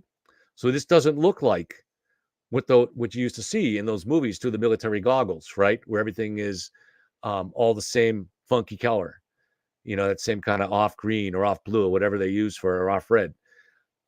Here you actually see the different colors. If you look, so up in front of Karen's SUV, you can see blue, and on the top of the screen you can see blue, and and in the snow you can see in red. But that's not real. That's been added to it by the software. It's called night color vision. Now, I don't know how it's able to detect what and make those determinations. Somehow it's able to detect, it has an AI in it or whatever that is able to detect what should be colored red, but it's not going to be perfect because it is just an algorithm and it's doing its best to create what it thinks is reality. And that's not easy to, that's not going to be perfect because you're looking at night. There's no light here. There might be a little bit of light on this actually from the garage, but not enough not enough that it wouldn't be in night vision mode. Once the light gets weak beyond a certain time, the camera automatically switches to night vision mode. So let's pull up another one where we focus in a little bit more.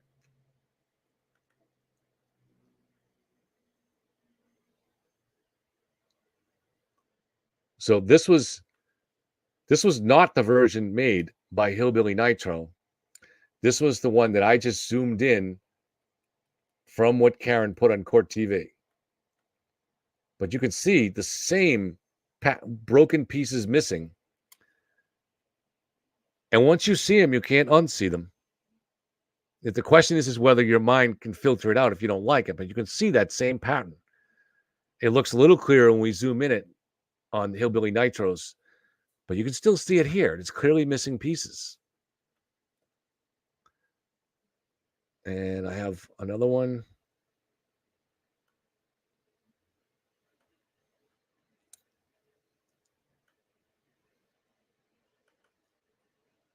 And I think this is the fuller one. Maybe not.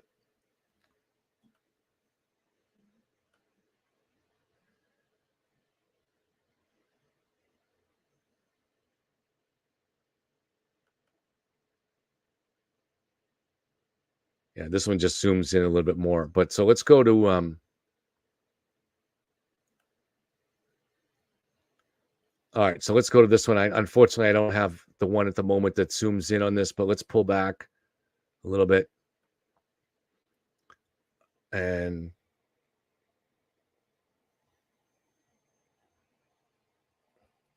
so you can see right there that little flash that shows the missing pieces when you zoom in on them.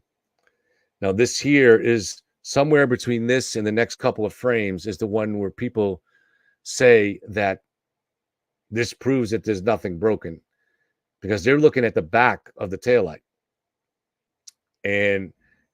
But you see, it's really hard. And even with the part that you zoom in on, it doesn't really, it's not clear. And just keep in mind that this color stuff there's an algorithm in there that's trying to create the proper mix. And sometimes it's going to be bleed through on that. It's not going to be sure where the red should be and where the white should be. Mosquito in the house. So you'll see eventually she does hit the brake. All right, so there the lights come on. So I think this is the part that the people that are in the free Karen Reed camp focus on. But keep in mind, from this angle, you're not seeing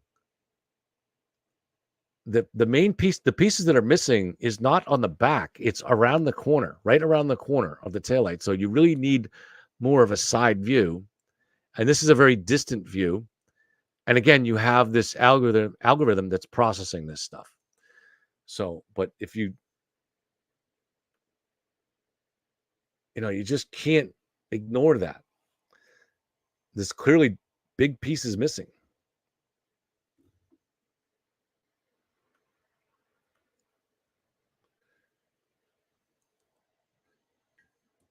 All right. I see Lisa has a question. It moved before I could get to it. Let me try to get to her question. Or I don't know if she had a question or a point.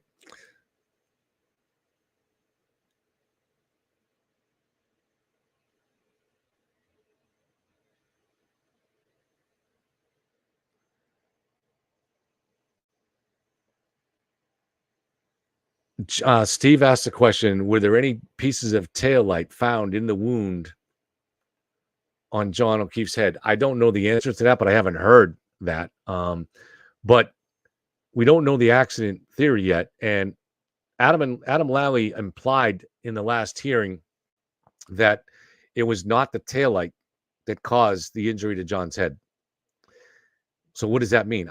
We don't know. I mean, this is to me the really last refuge for reasonable doubt is we don't know the state's theory on how John's injuries occurred, combined with the damage to the vehicle, combined with the evidence that was found at the scene. So the cocktail glass was found with John, or the pieces of it were found with John. He was found where his head, he was found, was it said to be 12 feet onto the lawn, but it was his head that was 12 feet onto the lawn.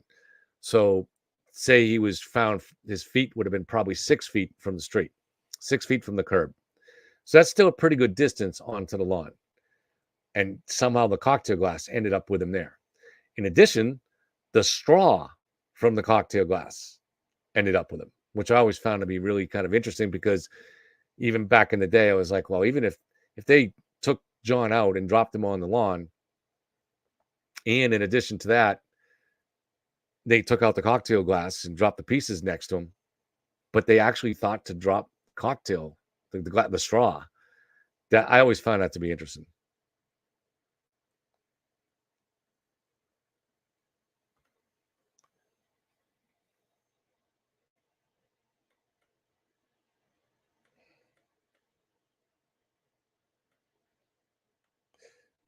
Lisa said most people just want information, not all the side drama. I do try to give you that. I mean, yes, there is a little bit of, it's not all just the facts, ma'am, including with me, because I have to talk about this all the time. And I also do think it's important. Like, you don't hear me.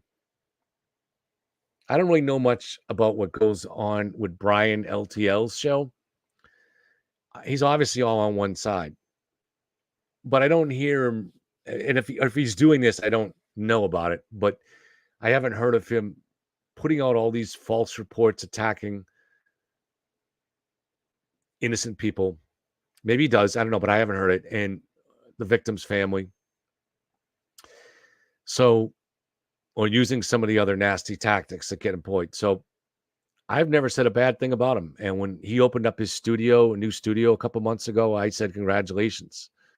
I think it's awesome, but so I don't say anything bad to Brandy Churchwell, who does seem to be basically mostly or all on the side of the free Karen Reed, but at least aspires to objectivity and stays out of the mud. So I respect her for that, and I would never disrespect that. As far as I know, as far as I can tell, she at least says that she wants to ask questions of both sides. Now, I don't watch her show enough to know that if she does. Now, you look at someone like Melanie Little presenting herself as a lawyer or something like that. As far as I can tell, she doesn't practice law now, practiced it briefly, and never practiced criminal law. So she's an attractive woman, just kind of grifting on this because she never asked any questions about the conspiracy. She's all in. Reports are that she's friends with Alan Jackson. I don't know. But to me, if you're not asking any questions, there's something wrong. You ought to be at least, even if you lean towards the conspiracy, ask some questions. There's no way to be sure about 227 when you have two of the most esteemed experts, including the person who wrote the software for the latest version of Celebrite, that are going to testify for the defense, and not only and explain how that 227 timestamp is inaccurate. Now, maybe you don't believe them, right? Or maybe you think they just have some agenda to try to want to support the state. Okay, that's reasonable. Maybe you've heard that the FBI supports the defense and you want to hear those arguments in trial before you make up your mind. That's okay. That's reasonable. But to be sure that 227 really happened in the face of that evidence is not rational. It's not rational. And so I can't really respect that. If you don't at least have questions, I can't respect it. I'm sorry. That's just pure grifting. So when I say that's grifting, am I descending into the mud? Sometimes you have to. Sometimes you have to, especially when innocent people are being bullied. So sometimes you have to be able to show that you can fight back. Sometimes, and there's not a lot of people standing up for these people. So sometimes you have to do it. And to fight back, you have to fight. You can't take the word fight out of fighting back. So part of that is occasionally getting dirty. But there's a way to do it and a way not to do it. I will never condone anybody going digging into the backgrounds of these people, their employment history, their arrest records, or whatever. It's not relevant. And it's just a way to try to silence debate. I wouldn't condone going after their families. Meet them on the arena of ideas. Meet them on the battlefield of ideas. That's it. Now, if you want to confront them and call them out for things that they're doing related to this case, that's wrong, that things that they do that might be cruel, that are misinforming the public, then yeah. And I know some people might not agree with some of the nicknames that I've given these people, but I'm sorry. I think that they apply. I think they capture the essence of those people. And it's important to fight to bring that out to the public. And I have a little fun doing it. So, I got to have some fun with this, right? Jesus. So, all right. It's been a really long night, and I hope you guys enjoyed this. Maybe we'll do it again or something similar to it. I don't know. You can let me know what you think in the comments if you think it was worthwhile. The original idea was to have both sides on, the other side, at the end of the day, back down. But if they all email me tomorrow and they say, you know what, we decided we want to do it again, even though I'll be tired tomorrow, I'll be like, all right, let's do it. Let's do it. Because go up and just in a respectful way, like you're addressing the jury, uninterrupted, make your case in 10 minutes. If you can do it, great. But that's not what they're going to do. What they're going to do is do reaction videos to us. That's okay. That's all they can do, but that's fine. But that's okay. Even doing that, their audience, not all of which, certainly not all of which, but much of which is, yes, part of a mindless mob. But at least they'll get to see the other side a little bit. And maybe the daylight will open up a little bit into some of those minds. Actually, it does happen because over time on this case, I've had a lot, all the way back to say September, I had people start coming over and ask, and many times they would come over. They still believed Free Karen Reed. They still believed in the conspiracy, but they would pester me with questions. And I always, if they were polite, said, let's do it. And over time, many of them would flip and even become apologetic and send very heartwarming. I get heartwarming emails every day about people saying that you're sticking up for these people that are being bullied. And I wish I could do more, but I can't because they're going to go after my family. But thank God you're doing it and appreciate it. I get those messages every day. Maybe I should start reading some of them. I'll read you one without giving away her name. This one just came a little while ago. Let me see if I can get this.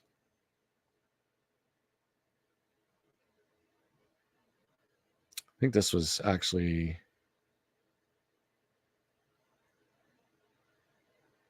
in my email. Let's see if I can find this. Okay. So this person said,